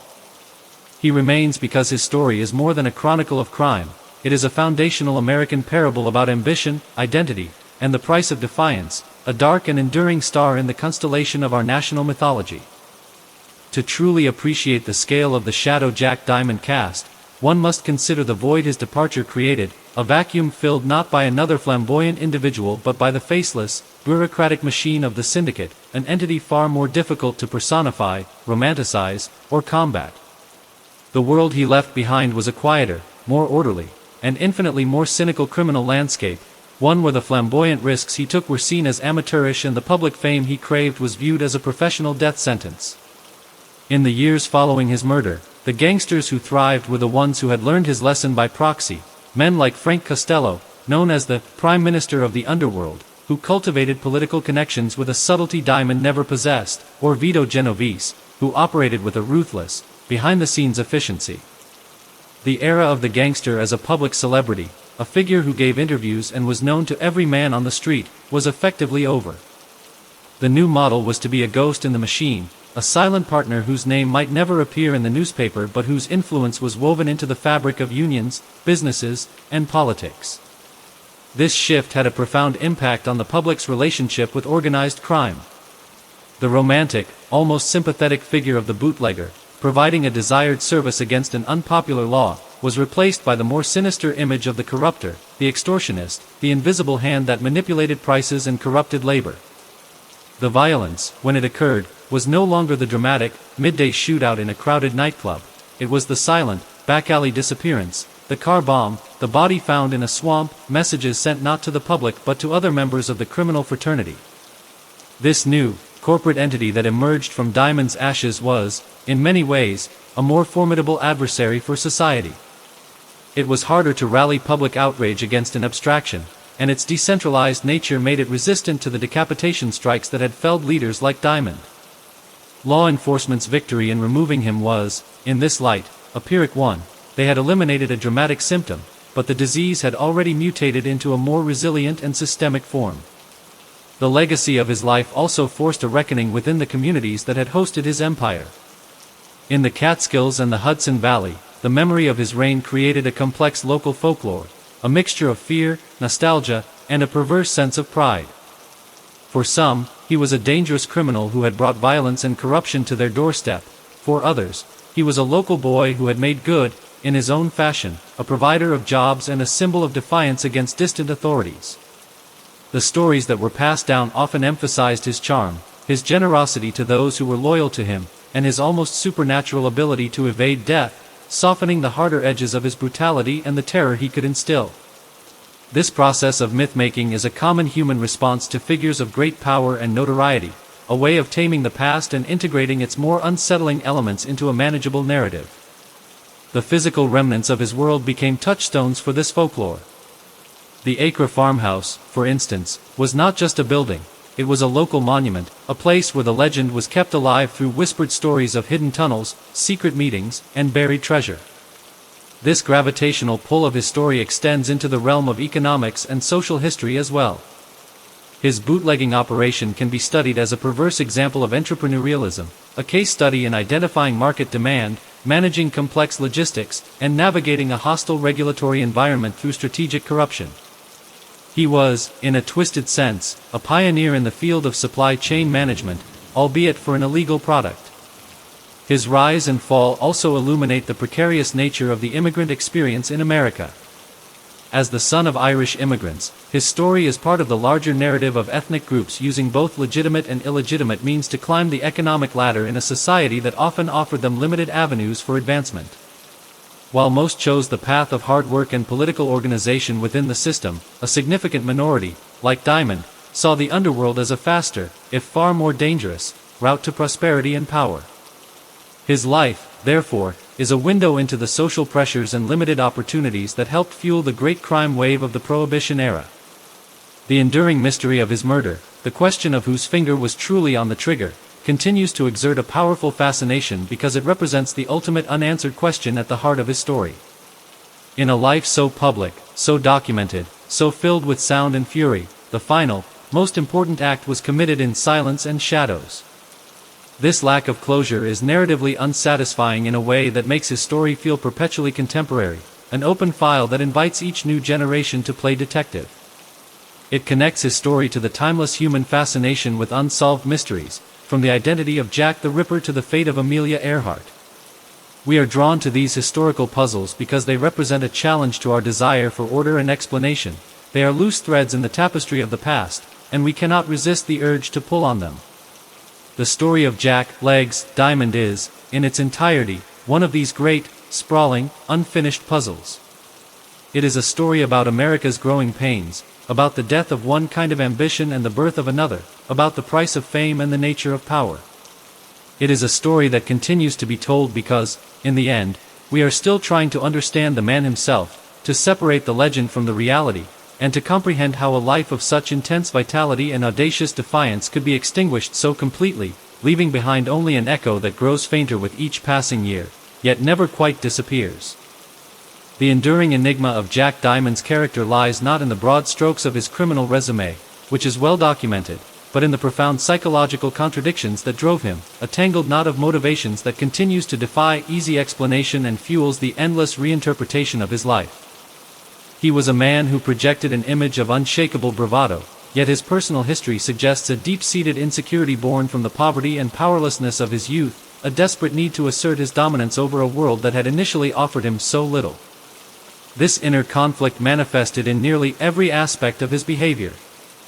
He could be remarkably generous, spreading money around his adopted communities in the Catskills, paying for medical bills or lending a hand to those in need, cultivating a Robin Hood-esque persona that stood in stark contrast to the man who could coldly order the execution of a rival or fly into a murderous rage over a perceived personal slight. This duality is the key to his complexity. He craved respect and even affection, but he was willing to use terror to secure it, a strategy that ultimately ensures only fear, not loyalty. His relationships with women further illuminate this fracture in his psyche. In his wife, Alice, he sought the stable, traditional anchor of a family life, a refuge from the chaos he cultivated professionally. He relied on her steadfastness, her business acumen, and her unwavering presence, yet he consistently betrayed that loyalty with very public affairs, most notably with Kiki Roberts. This was more than mere philandering.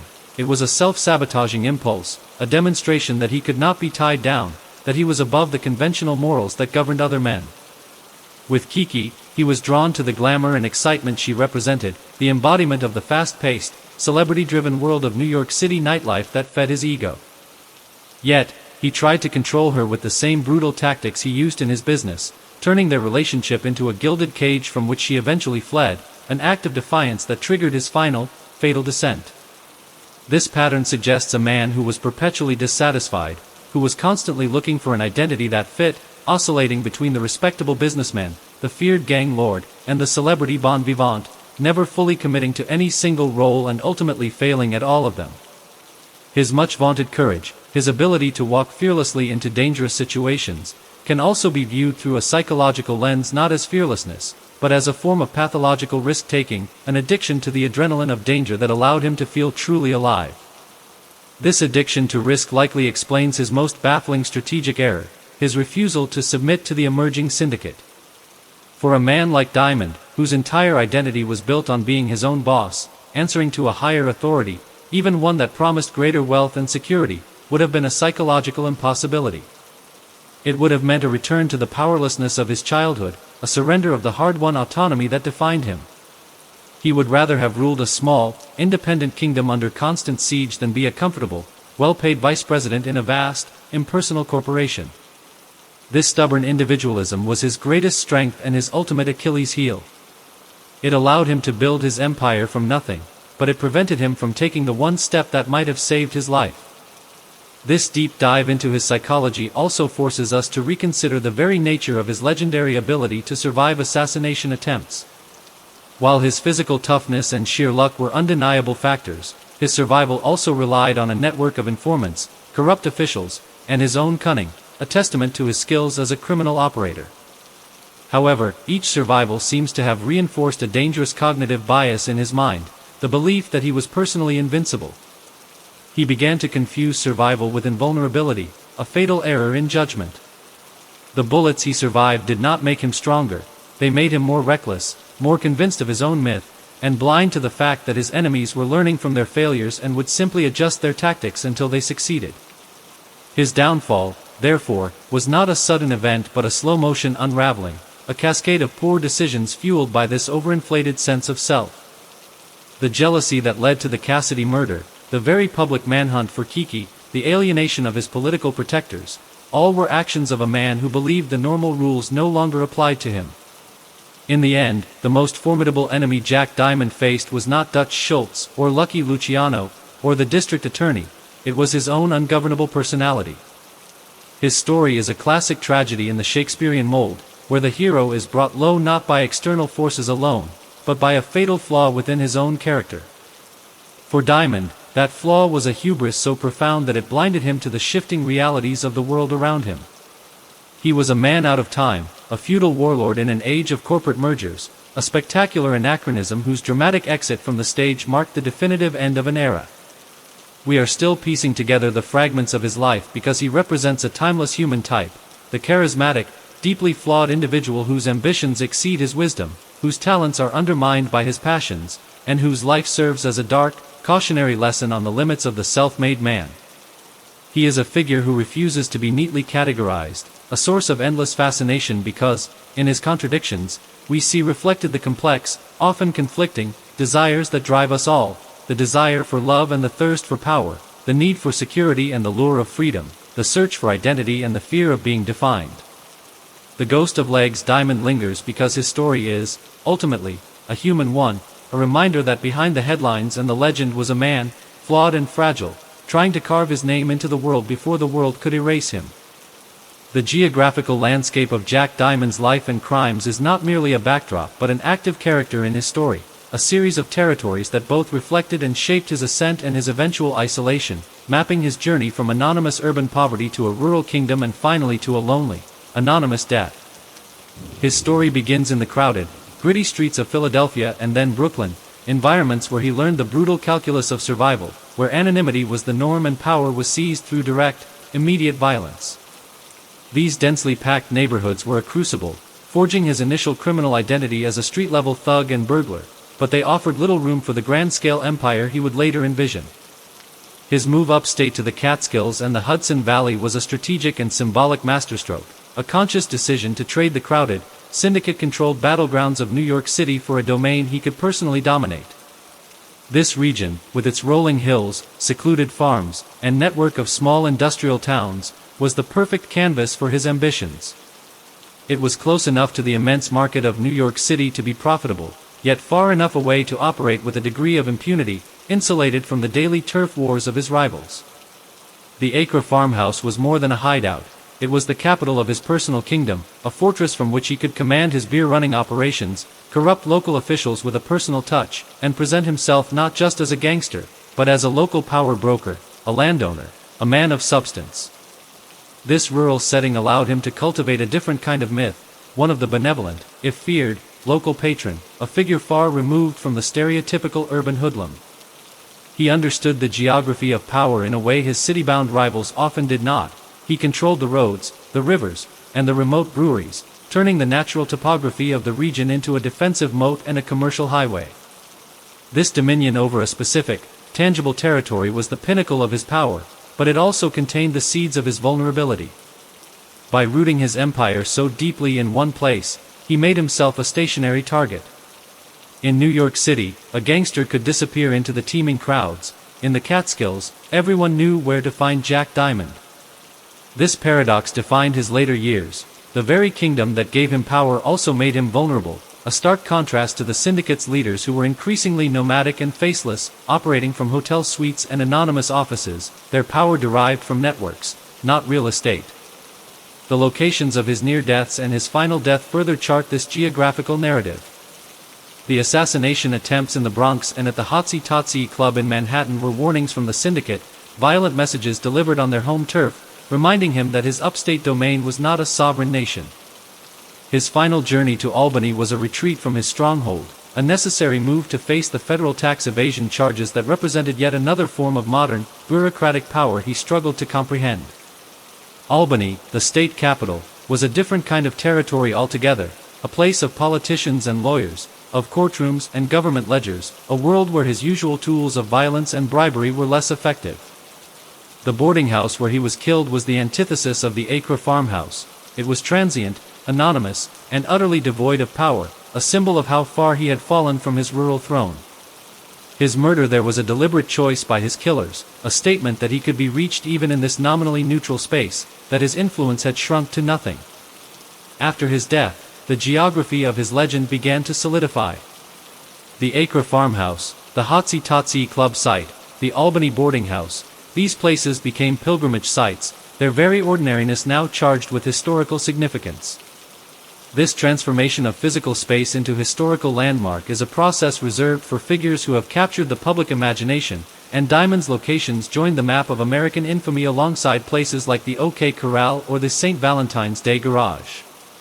The enduring interest in these locations speaks to a desire to connect with the past in a tangible way, to stand where history happened and feel its echo.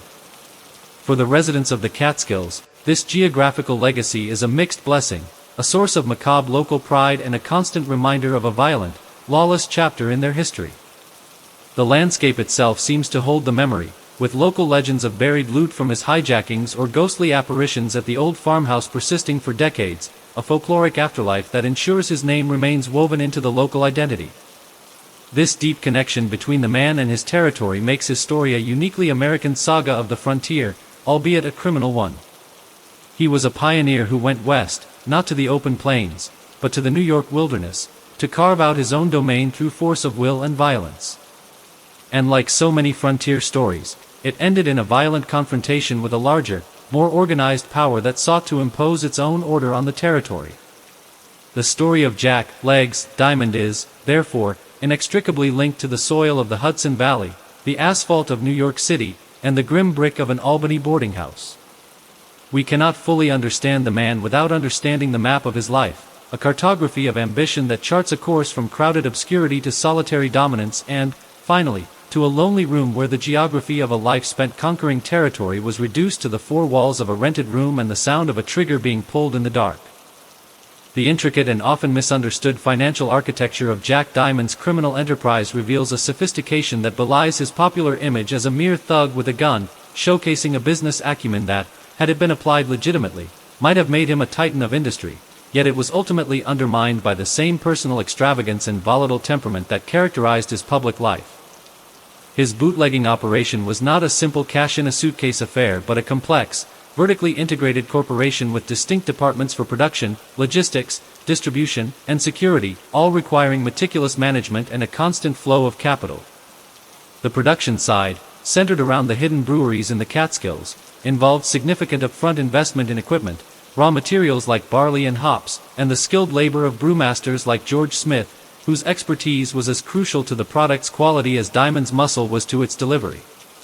This production was then fed into a logistics network that was a marvel of illicit engineering, featuring a fleet of trucks modified for speed and concealment, navigating a carefully mapped system of backroads using spotters and corrupted law enforcement as an early warning system. The distribution network itself was multi-tiered, servicing everything from the upscale speakeasies of Catskill resort hotels, where markups were enormous, to the working-class taprooms of Albany and Troy, ensuring a steady, high-volume revenue stream. This entire operation required a sophisticated financial system to launder the immense profits, a process that likely involved funneling cash through seemingly legitimate fronts, perhaps the nightclubs he owned like the Hotsy Totsy Club, or real estate holdings, or partnerships with compliant businessmen, to create a paper trail that could, however thinly, explain his wealth.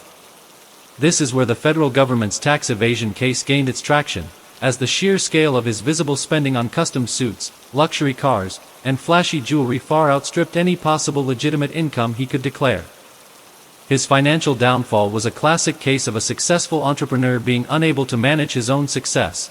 The operational profits were vast, but they were siphoned off almost as quickly as they came in to fund his increasingly flamboyant lifestyle and to pay the immense costs of his perpetual war for survival, including medical bills from his shootings, legal fees for his constant court battles, and bribes to an ever-widening circle of officials. This constant financial pressure likely made him a less reliable business partner and a more desperate actor, leading to riskier ventures like the hijackings that further enraged his rivals. The contrast between his financial recklessness and the syndicate's fiscal discipline could not be more stark. While Diamond was spending his profits on public displays of wealth, men like Meyer Lansky were reinvesting theirs into a diversified portfolio of illegal and legal businesses, building a financial foundation that was both resilient and opaque. The syndicate understood that lasting power came not from a large bankroll, but from a well-structured, self-perpetuating financial engine. Diamond's operation, for all its complexity, was a sole proprietorship, dangerously dependent on his personal health and freedom. When he was acquitted in the Cassidy trial, he emerged legally victorious but financially crippled, his empire drained by legal costs and his revenue streams disrupted by the intense police scrutiny his notoriety had attracted. The federal tax case was the final, unanswerable financial blow, a threat that could not be neutralized with a well-placed bribe or a clever lawyer, as it targeted the fundamental inconsistency at the heart of his existence, the impossibility of reconciling his public wealth with his legal poverty. His death, from a financial perspective, was the final foreclosure on an empire that was already deeply in debt to fortune. The subsequent absorption of his territory and assets by the syndicate was not just a territorial expansion but a corporate acquisition of a bankrupt competitor's remaining viable assets. The story of Diamond's finances is a critical, often overlooked chapter in his saga, demonstrating that in the modern world, even the underworld, financial management is a more potent weapon than a Thompson submachine gun. His inability to master this reality, to transition from a successful bootlegger to a prudent financial manager, sealed his fate as surely as any assassin's bullet. He was a brilliant startup founder who lacked the skills to manage an IPO, a victim of his own cash flow. This financial lens also changes our view of his legendary survivals. Each miraculous recovery came with an exorbitant price tag, not just for medical care but for the lost business and the increased security costs, slowly bleeding his empire dry. The man who could survive a hail of bullets was ultimately brought down by a balance sheet, a testament to the fact that in the 20th century, the most dangerous weapon was no longer the gun, but the accountant's ledger. His life thus serves as a brutal economic lesson. Revenue is not wealth, and profit is not power unless it is strategically preserved and deployed. The syndicate mastered this lesson. Diamond, for all his cunning, never did. His financial story is the unglamorous, essential subtext to the dramatic violence, the slow, quiet leak that doomed the ship long before the final, spectacular storm. The legal battles that consumed Jack Diamond's final years were not merely a series of courtroom dramas but a multi-front war of attrition that systematically dismantled the intricate defenses he had spent a lifetime constructing, exposing the limits of his political influence and the vulnerability of a man whose power was rooted in personal intimidation rather than institutional invincibility. His early successes in evading conviction, often through a well-honed combination of witness intimidation, juror tampering, and the strategic application of cash to the right pockets within the Tammany Hall machine, had fostered within him a dangerous illusion of legal immunity, a belief that the justice system was just another rival to be outmaneuvered or bought off. This illusion began to shatter as the forces arrayed against him grew more determined and sophisticated. The first major crack appeared not with a murder charge, but with his arrest for the kidnapping of a truck driver named John T. Bruckman, a case that, while ultimately resulting in an acquittal, signaled a new level of scrutiny from authorities who were no longer willing to look the other way. The Totsy Club massacre investigation, though it failed to yield a conviction, further tarnished his public image and cemented his reputation in the press as a psychotic killer, a narrative that began to outweigh his carefully cultivated image as a charming rogue. The real turning point, however, was the personal and legal cataclysm of the John Red Cassidy murder trial. This case was different from the start. It was not a gangland slaying that could be dismissed as business as usual, but a brutal, passionate crime born of jealousy, a motive that the public and the press could easily understand and condemn. The star witness, his former lover Kiki Roberts, provided a devastatingly personal testimony that painted a portrait of a possessive, volatile, and murderous man, stripping away the myth and revealing the ugliness beneath. Her presence in the courtroom transformed the trial from a generic gangster proceeding into a sensational human tragedy, and while Diamond was once again acquitted, the victory was Pyrrhic. The trial had drained his financial resources, exhausted his political capital, and, most importantly, provided the federal government with a mountain of publicly aired evidence about his lifestyle and associations, which they immediately began to use to build an airtight case of income tax evasion. This federal approach was the masterstroke that local prosecutors had never been able to execute. It bypassed the corruptible local jurisdictions and the intimidatable witnesses, attacking Diamond not for his violence, but for his wealth. The logic was simple, elegant, and inescapable. He lived like a millionaire but declared the income of a pauper. The IRS agents, armed with subpoenas and forensic accounting skills, were a new kind of adversary, one that could not be threatened or bribed. They methodically traced his expenditures, the purchases at luxury stores, the payments for his cars and apartments, the medical bills from his shootings, and contrasted them with his non-existent tax returns, building a wall of documentary evidence that no alibi could breach. This legal pincer movement, with the state pursuing him for murder and the federal government pursuing him for taxes, left him with no room to maneuver. His acquittal for murder simply cleared the way for the federal trial to proceed unencumbered. The political protection that had once been his most valuable asset had now completely evaporated. The Tammany Hall machine, under increasing pressure from reformers and a horrified public, could no longer afford to be associated with a figure as toxic and publicly notorious as Diamond. He had become a liability, and his former allies in the political establishment quietly but decisively cut him loose. This withdrawal of support was a death sentence in its own right, leaving him exposed and isolated, a king without a court, his power revealed as a mirage that vanished when the heat was turned up.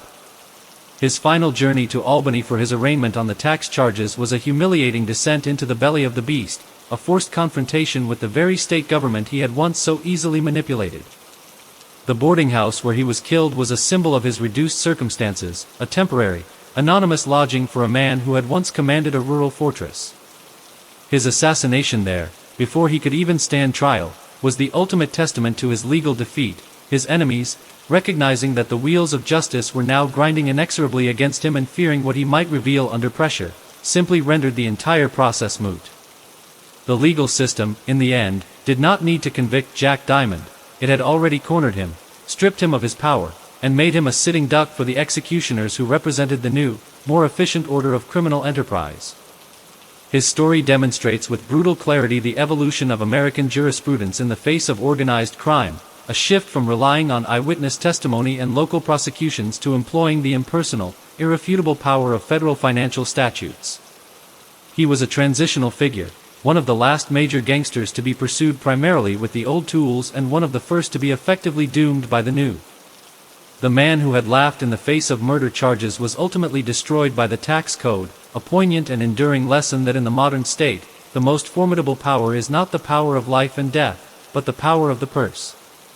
The role of the media in the rise and fall of Jack Diamond cannot be overstated. It was a symbiotic and ultimately parasitic relationship where the press fed the public's hunger for sensational tales of the underworld, and Diamond, in turn, fed on the notoriety that this coverage provided.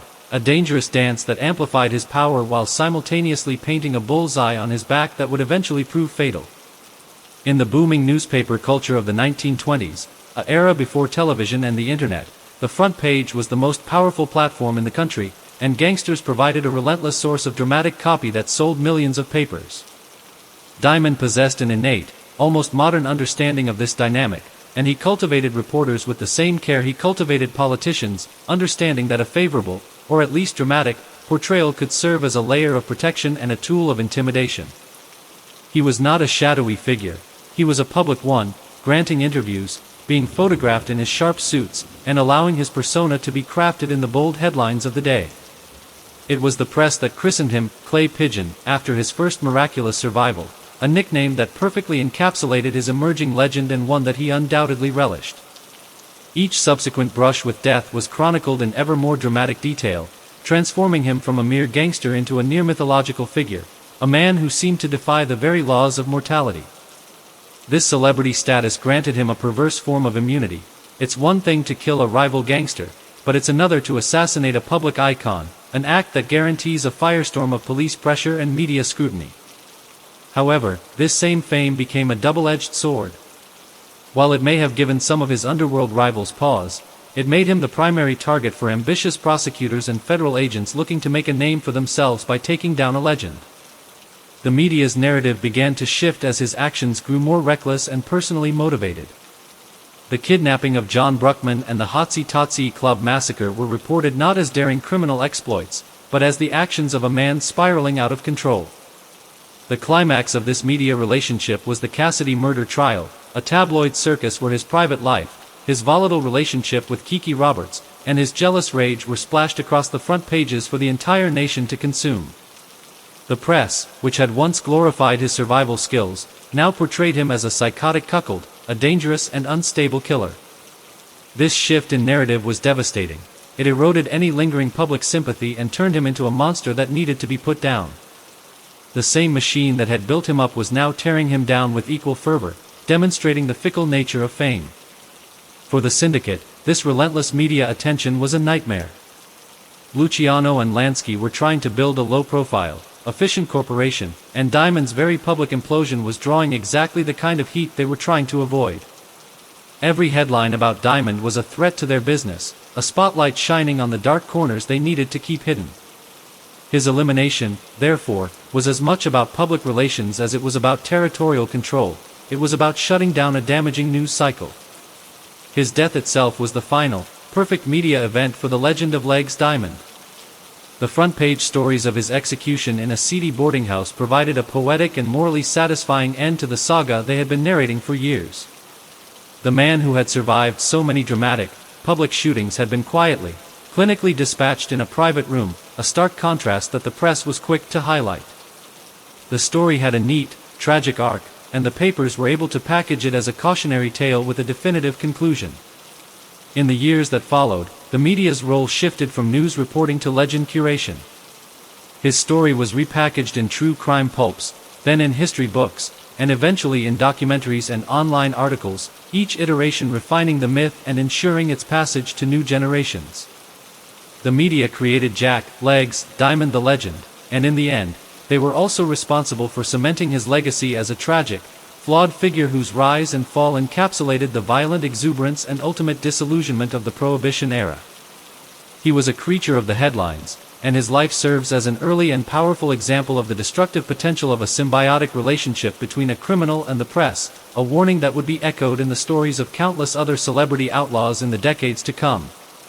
He understood the power of the image, but he failed to understand that the same spotlight that illuminated him could also burn him, and in the end, it provided the light his killers needed to find him in the dark.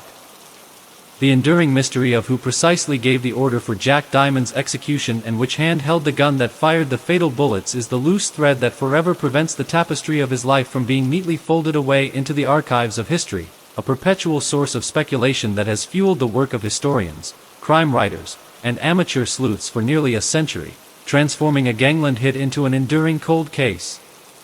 The official investigation, conducted by an Albany police force that was likely both out of its depth and potentially compromised by the same kind of political corruption Diamond had once exploited, yielded little in the way of conclusive evidence.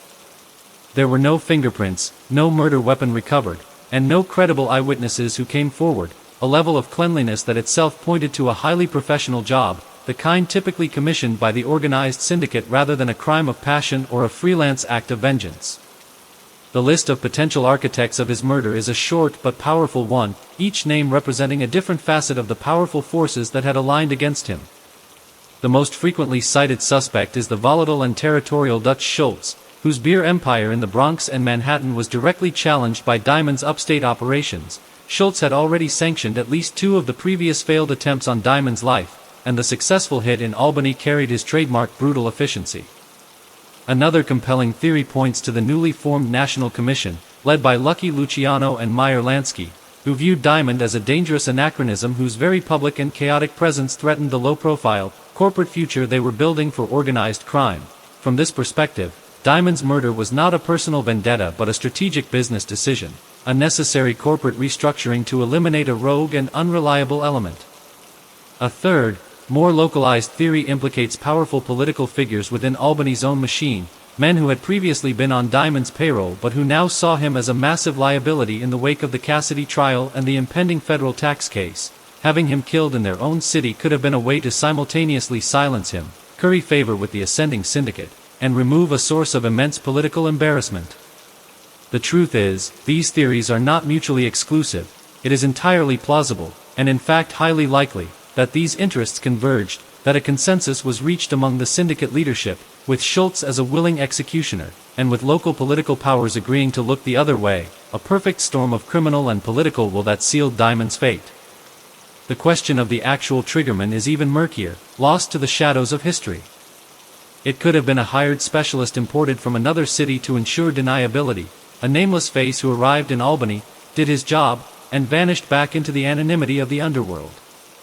Or it could have been one of Diamond's own disgruntled former associates, a man like his bodyguard Cy Ziegler, though this seems less likely given the professional nature of the hit and the lack of any clear motive for such a personal betrayal after their shared legal victory. The crime scene itself offered few clues. The killer or killers had entered and exited with ghost-like precision, leaving behind only the stark, simple evidence of 3 bullets in the back of a sleeping man's head. The Albany police, perhaps due to a lack of resources, a lack of will, or active obstruction, never managed to build a compelling case against any individual, and the file was eventually relegated to the shelves of unsolved mysteries. This lack of closure is a final, fitting irony for a man whose life was so public. The most significant act of violence committed against him, the one that finally ended the legend, occurred in a shroud of silence and mystery. This enduring enigma is a large part of what keeps the Diamond story alive and relevant. An unsolved mystery has a narrative permanence that a closed case lacks, it is an open question, an invitation for every new generation to examine the evidence, consider the motives, and propose their own solution. It connects his story to the timeless human fascination with puzzles and whodunits, from the mythological to the modern true crime podcast. We are drawn to these historical cold cases because they represent a challenge to our desire for order and definitive answers. They are gaps in the historical record that our imagination feels compelled to fill. The mystery of Diamond's murder ensures that he is not just a historical figure to be studied, but a character in an ongoing drama, a ghost who haunts the annals of American crime, waiting for a resolution that will almost certainly never come. His unquiet grave is a metaphor for this perpetual state of uncertainty. The man himself is gone, but the question of how he met his end continues to breathe life into his legend, ensuring that the name Jack Legs Diamond will continue to be spoken, debated, and pondered for as long as people are fascinated by the dark, complex, and ultimately unknowable stories of the American underworld. The profound and lasting impact of Jack Diamond's violent life and dramatic death extends far beyond the grainy newspaper photographs and the specific details of his bootlegging routes, sinking deep into the collective psyche of a nation and fundamentally altering the public's perception of crime, celebrity, and the very nature of the American dream he so violently pursued. In the immediate aftermath of his killing, a palpable sense of a chapter closing settled over the country. The Roaring Twenties, with its rebellious energy and its blatant disregard for prohibition, had effectively ended not with the stock market crash alone, but with the muffled sound of 3 gunshots in an Albany boarding house, signaling the death of a specific kind of outlaw romanticism. The gangster was no longer a charming rogue or a daring rebel against a foolish law. Diamond's story, in its final, sordid act, had revealed the inevitable destination of that path, a lonely, anonymous room and a bloody, impersonal end. This shift in perception was crucial, as it created a public environment less tolerant of the flamboyant criminal and more receptive to the relentless, systematic pursuit of organized crime by federal agencies. The legend of Diamond became a tool of deterrence, a story told by parents and prosecutors alike about the perils of fast money and faster living, a modern-day morality play where vice was not just punished, but was shown to be ultimately empty and self-destructive. His life demonstrated that the intoxicating pursuit of power and notoriety could, in the end, only lead to a deeper powerlessness, as he became a pawn in the larger games of the syndicate and the state. This narrative of the flawed, tragic anti-hero, brought low by his own hubris, is an archetype that Diamond helped cement in the American consciousness, a template that would be applied to countless fictional characters in the hard-boiled novels and film noirs that followed. Furthermore, his story forced a national conversation about the root causes of crime, moving the discussion beyond simple morality and into the complex realms of economics, immigration, and social mobility. Here was a man, the son of Irish immigrants, who had used the illicit opportunities of prohibition to climb out of poverty, and his violent end raised uncomfortable questions about the limited avenues available to those on the margins of society and the twisted forms the American dream could take when the legitimate doors were closed. He was both a product of his environment and a stark indictment of it, a symbol of a system that created the very outlaws it then had to destroy. For the underworld itself, his legacy was a permanent warning etched in blood. The next generation of mobsters, men who would rise to power in the 1940s and 50s, internalized the lesson of Diamond's very public demise. They understood that longevity and true power lay in anonymity, in the quiet corruption of systems rather than the loud intimidation of individuals. The flamboyant, public gangster was replaced by the corporate-style Don, a man in a well-tailored but unremarkable suit who conducted his business in shadow, his name unknown to the general public but his influence felt throughout the economy. Diamond's fate was a primary reason for this strategic retreat from the spotlight. His story proved that celebrity was a currency that depreciated rapidly and could only be spent once. In the decades since, his legend has been kept alive not just by historians, but by the very law enforcement agencies that once pursued him, who use his case as a historical benchmark to measure the evolution of both criminal techniques and investigative strategies. His life is a case study in the FBI's training academy, an example of the transition from localized gangsterism to organized crime syndicates and the corresponding need for federal intervention. The specific legal strategies developed to combat him, particularly the focus on tax evasion, became standard procedure, a weapon that would be wielded against figures from Al Capone to Al Pacino's fictional Tony Montana. Culturally, his name has become a shorthand for a bygone era of lawlessness, a touchstone for writers and filmmakers seeking to capture the gritty texture of the Prohibition era. He is a ghost that haunts the American imagination, a reminder of a time when the underworld had a face and a name, and when the battle between law and order was a more personal, if no less deadly, affair. The unanswered questions surrounding his murder have ensured that his story never grows cold, inviting perpetual re-examination and debate.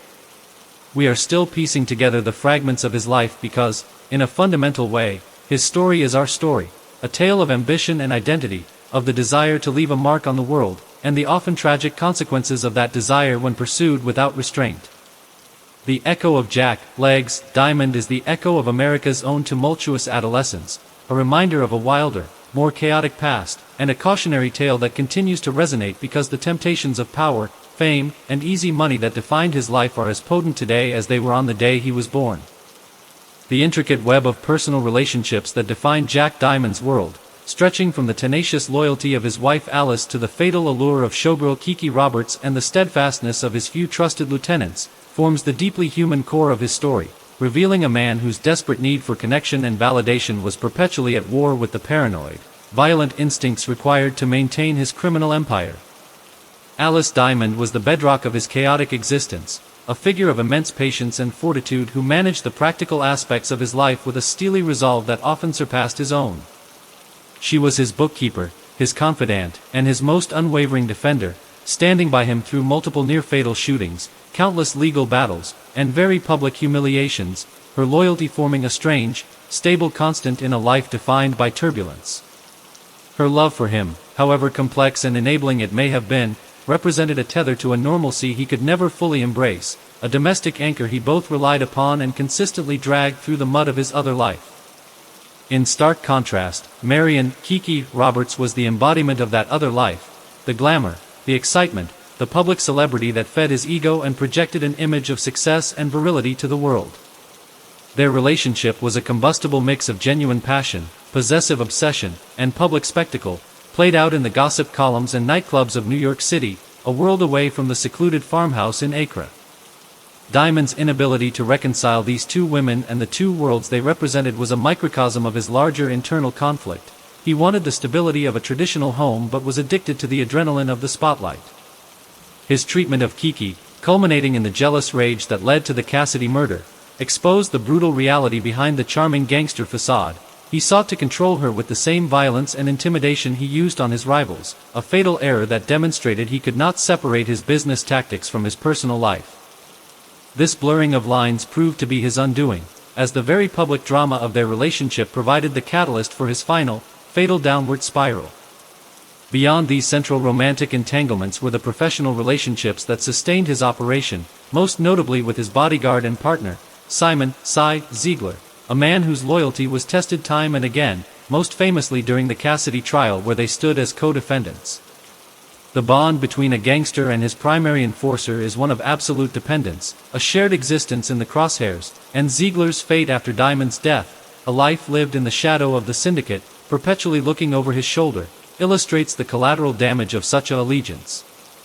Then there were the utilitarian alliances with figures like the brewer George Smith, relationships built on mutual need rather than personal loyalty, where Diamond provided protection and capital in exchange for expertise and a quality product. These alliances were inherently fragile, held together by the glue of profit and fear, and they quickly dissolved when his power began to wane. The political connections, the corrupt sheriffs and Tammany Hall fixers, were the most transactional of all, a financial arrangement that lasted only as long as his notoriety was an asset rather than a liability. When the heat became too intense, these fair-weather friends were the first to abandon him, cutting the ropes of his political safety net and leaving him exposed. This entire network of relationships, the loyal, the passionate, the professional, and the corrupt, paints a portrait of a man who was, at his core, profoundly isolated. He was surrounded by people, yet he trusted few completely. He inspired fear and, in some cases, loyalty, but it is debatable whether he inspired genuine love beyond that of his long-suffering wife. His relentless pursuit of power and his cultivation of a fearsome reputation erected walls between himself and others, walls that not even his charm could fully breach. In the end, as he lay in that Albany boarding house, the people who had defined his life were absent. Alice was in another room, Kiki was in hiding, his political allies had vanished, and his underworld associates had either deserted him or were plotting his death. The king of the Catskills died alone, a stark testament to the ultimate cost of a life built on a foundation of violence, suspicion, and transactional relationships.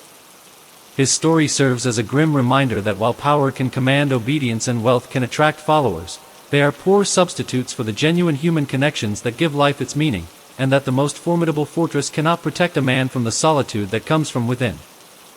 The geographical and psychological journey of Jack Diamond from the dense, anonymous streets of urban Philadelphia to the secluded, deceptive tranquility of the Catskill Mountains, and finally to the grim, impersonal boarding house in Albany, charts not just a criminal career but a profound and ultimately failed search for identity and a place of belonging in a rapidly changing America. His early life in the crowded tenements of Philadelphia and Brooklyn was a masterclass in survival, an environment that rewarded toughness and cunning but offered no room for the grand-scale ambition that simmered within him. These gritty urban landscapes were where he learned his trade, but they could never contain his aspirations. They were a launch pad, not a destination. His strategic decision to relocate his base of operations to the Catskills was therefore one of the most significant of his life, a conscious choice to trade the chaotic, syndicate-dominated battlegrounds of the city for a territory he could personally shape and control. This move north was more than a business calculation, it was a symbolic act of self-creation. In the rolling hills and secluded valleys of upstate New York, he was no longer just another hoodlum from the city. He could reinvent himself as a local power broker, a landowner, a modern-day feudal lord. The Acre farmhouse became the physical manifestation of this new identity, a fortress and a command center that represented stability, dominion, and a perverse form of legitimacy. He was no longer hiding in the crowd, he was standing atop his own hill, visible and in command. This rural setting allowed him to cultivate a different kind of myth, one that was intimately tied to the land and the local communities. He became a part of the local economy, a provider of jobs and a source of illicit entertainment, weaving himself into the social fabric in a way that was impossible in the anonymous metropolis. He could play the role of the benevolent, if feared, local patron, a figure of folklore and whispered stories, and this persona likely provided a psychological satisfaction that mere wealth could not. However, this very success contained the seeds of his vulnerability. By rooting his identity and his empire so deeply in a specific, tangible place, he made himself a stationary target. In the city, a gangster could melt into the throng. In the Catskills, Jack Diamond was the story. His kingdom, for all its apparent strength, was a gilded cage. The psychological toll of this constant state of siege, of knowing he was a marked man in his own home, must have been immense, fueling the paranoia and volatile temper that increasingly characterized his behavior. The assassination attempts in New York City were violent reminders that his rural domain was not a sovereign nation, that the power of the syndicate could reach out and touch him even in his stronghold. His final journey to Albany was a reluctant return to a world he had tried to escape, a world of politicians, courtrooms, and bureaucratic power. Albany represented a different kind of territory altogether, the seat of state government, a place of laws and ledgers, where his usual tools of violence and bribery were less effective. The boarding house where he was killed was the antithesis of the Acre farmhouse. It was transient, anonymous, and utterly devoid of power or identity. It was a nowhere place, a way station for those with no fixed abode, and his murder there was a stark, symbolic erasure. The king was killed not in his castle, but in a rented room, a powerful statement that his dominion, his carefully constructed identity, had been utterly stripped away.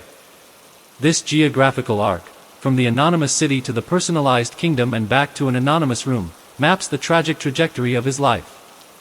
He sought to create a world in his own image, but the larger, more powerful worlds of organized crime and the modern state ultimately converged to crush his personal fiefdom.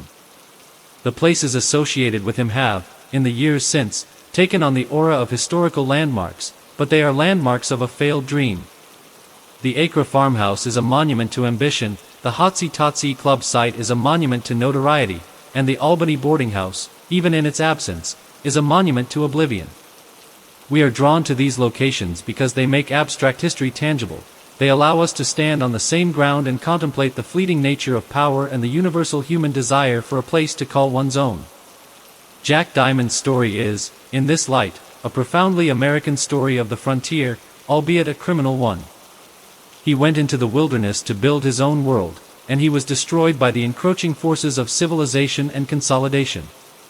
His life and death remind us that the search for identity and belonging is a fundamental human drive, and that the paths we choose in that search, no matter how grand or powerful they may seem, can lead to places of profound isolation and final, silent rooms where the only thing left to define us is the echo of a gunshot. The stark and sobering legacy of Jack Legs Diamond lies not in the enduring power of his name or the romanticized tales of his survival, but in the cold, hard demonstration of his ultimate replaceability, a lesson that echoes far beyond the underworld into the very heart of the capitalist system he so crudely mimicked. His violent removal from the criminal landscape was followed not by chaos or a power vacuum, but by a swift, quiet, and efficient absorption of his assets and territories into the portfolios of his rivals, primarily the syndicate of Dutch Schultz and the broader commission, proving that his empire was not a unique creation dependent on his personal genius, but merely a business operation that could be seamlessly integrated into a larger, more corporate structure. The beer continued to flow from the Catskill breweries, the trucks continued to roll on the same routes, and the profits continued to be counted, but they now flowed into different, deeper pockets. This effortless transition was the most damning indictment of his life's work. It revealed that for all his charisma, his courage, and his cunning, he had built nothing that could not be instantly replicated and managed by others. He was a talented entrepreneur, but he had not built an institution. His power was personal, not systemic, and as such, it died with him. This reality stands in stark contrast to the legacy of his contemporaries like Meyer Lansky, whose financial architectures and corporate strategies became the bedrock of organized crime for decades, outliving the man himself by generations. Lansky's power was embedded in systems and networks, while Diamond's was invested solely in the myth of his own person. This fundamental difference is why one man died old and free, and the other was executed in a boarding house at the age of 34. The myth of the indispensable man was shattered with Diamond's death, a lesson that resonated through the underworld and informed the strategic thinking of every successful gangster who followed. They understood that true, lasting power required building an organization that could survive the loss of its leader, a concept Diamond, with his egocentric view of the world, never fully grasped. His story thus becomes a brutal case study in management and organizational theory, illustrating the critical difference between leadership based on personal authority and an institution built on shared processes and distributed power. His operation was a sole proprietorship, the syndicate was a publicly traded corporation. When the CEO of the sole proprietorship is eliminated, the business ceases to exist. When an executive in the corporation is removed, the board simply appoints a replacement, and the share price remains unaffected. This analogy extends to his relationship with the law as well. The local police and prosecutors had focused on Diamond the individual, a strategy that proved futile again and again. The federal government, by contrast, targeted his business, specifically its financial irregularities, with the tax evasion case. They attacked the structure of his empire, not the man at the top, and in doing so, they found the chink in his armor that local authorities had missed for years. This shift in law enforcement strategy, from pursuing the charismatic leader to dismantling the financial engine of his enterprise, has become the standard model for combating organized crime and corporate corruption to this day. The Diamond case was a pivotal moment in this evolution, proving that the most effective way to topple a king is not to challenge him to a duel, but to foreclose on his castle. His legacy, therefore, is one of obsolescence. He represented a model of criminal enterprise that was being phased out, a victim of the very progress and modernization that defined early 20th century America. The rugged individualist, whether a pioneer, an industrialist, or a gangster, was being replaced by the organization man, the team player, the corporate executive. Diamond's flamboyant style, his public profile, and his refusal to collaborate were the hallmarks of a dying breed. His death was the punctuation mark at the end of that sentence. The cultural memory of him has been necessarily selective, focusing on the dramatic survivals and the tumultuous love affairs, because the underlying truth of his story is too mundane and too depressing to sustain a legend. He was, in the grand scheme of things, expendable. The world did not just move on after his death, it improved its efficiency. The bootlegging industry became more organized, less violent, and more profitable for the new owners. His legacy is the silence that followed his murder, the lack of a successor, the absence of a war. He is remembered not for what he built, but for the spectacular manner in which it all collapsed, a cautionary tale written not in moralizing prose, but in the cold, hard logic of the market, which ultimately determined that Jack Diamond was a liability whose removal increased the industry's overall value and stability. The final, inescapable conclusion to the saga of Jack Diamond is that his life stands as a monumental testament to the destructive power of a self-created myth, a cautionary tale on a national scale about the perilous chasm between the image one projects to the world and the unsustainable reality that image conceals, a lesson in the inevitable collapse that occurs when perception fatally diverges from truth. He was, in many ways, one of America's first modern celebrities, a man who understood the power of branding and narrative long before those terms became staples of our cultural lexicon, meticulously crafting the persona of Diamond, the man who could not be killed, the charming rogue who danced through a hail of bullets and lived to tell the tale. This was the myth he sold to the newspapers, to the public, and, most disastrously, to himself. With each miraculous survival, the legend grew, and Diamond, the man, began to recede, consumed by the increasingly demanding role of Diamond, the invincible gangster. He started to believe his own press clippings, mistaking the adulation and fear he inspired for a genuine, unassailable form of power. This self-deception was his most fatal flaw. It blinded him to the strategic realities of his situation, leading him to believe that his personal courage and notoriety were a match for the cold, corporate calculus of the syndicate. He saw himself as the indomitable protagonist of his own story, failing to realize that to the emerging organized crime commission, he was merely a problematic subsidiary in need of a hostile takeover. The very public nature of his life, which he so carefully cultivated, became a prison, forcing him to constantly perform the role of the untouchable king, a performance that required ever greater acts of bravado and risk, each one pushing him closer to the edge.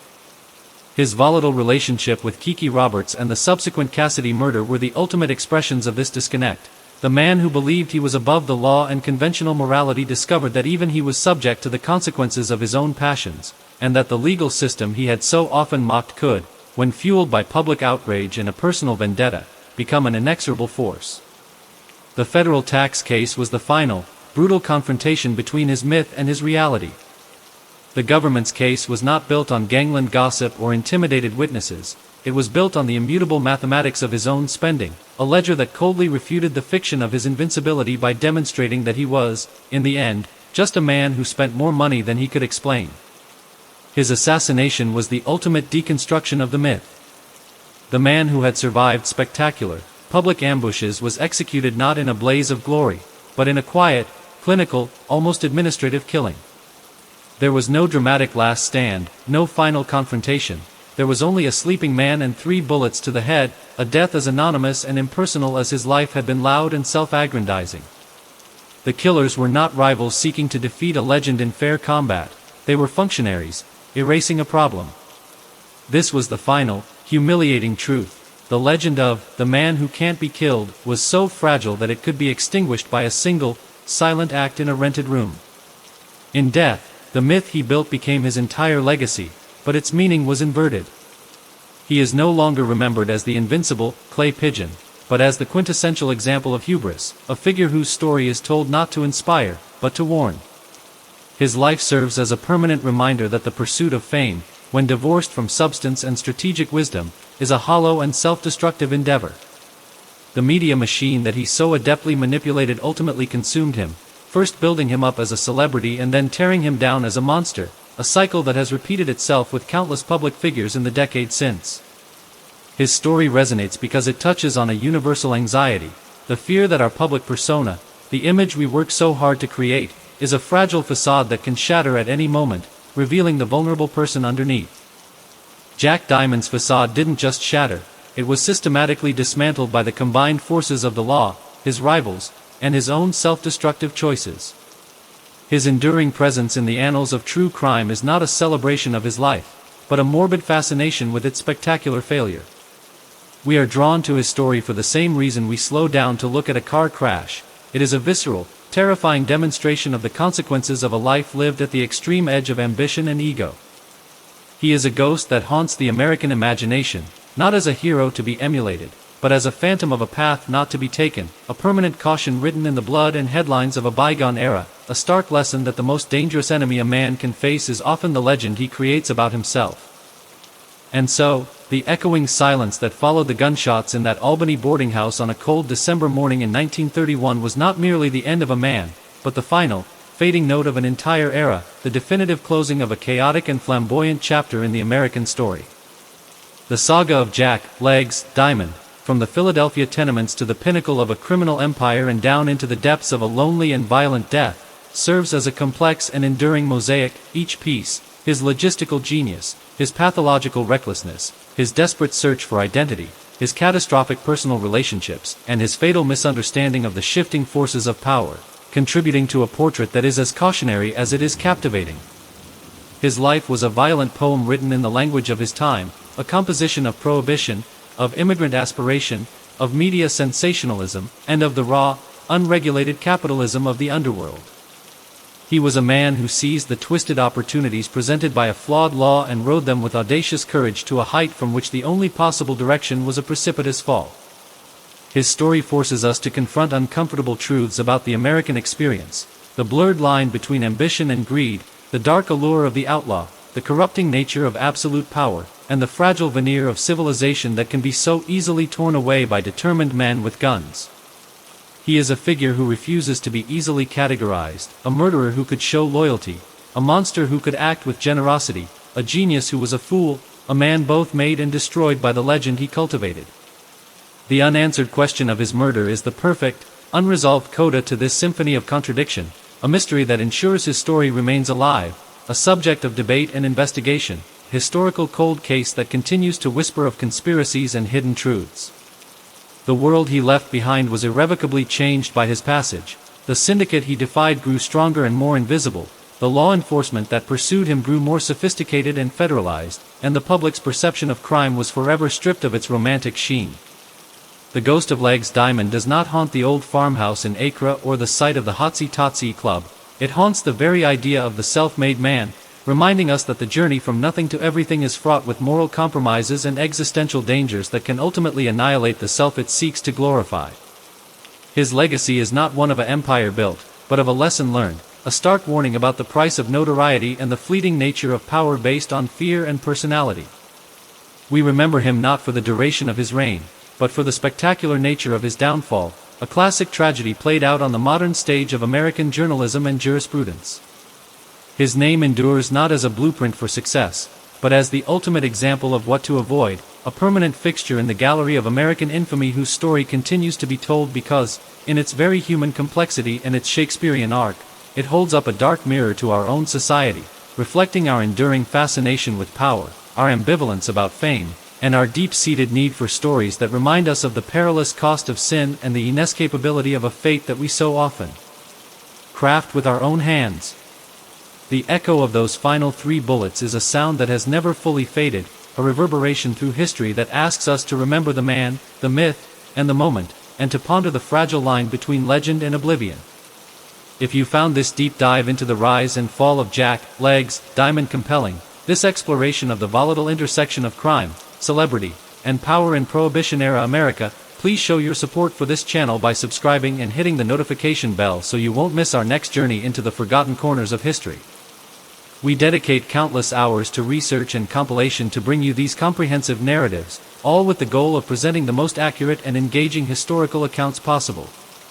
Your engagement is what allows us to continue this work. Thank you for listening.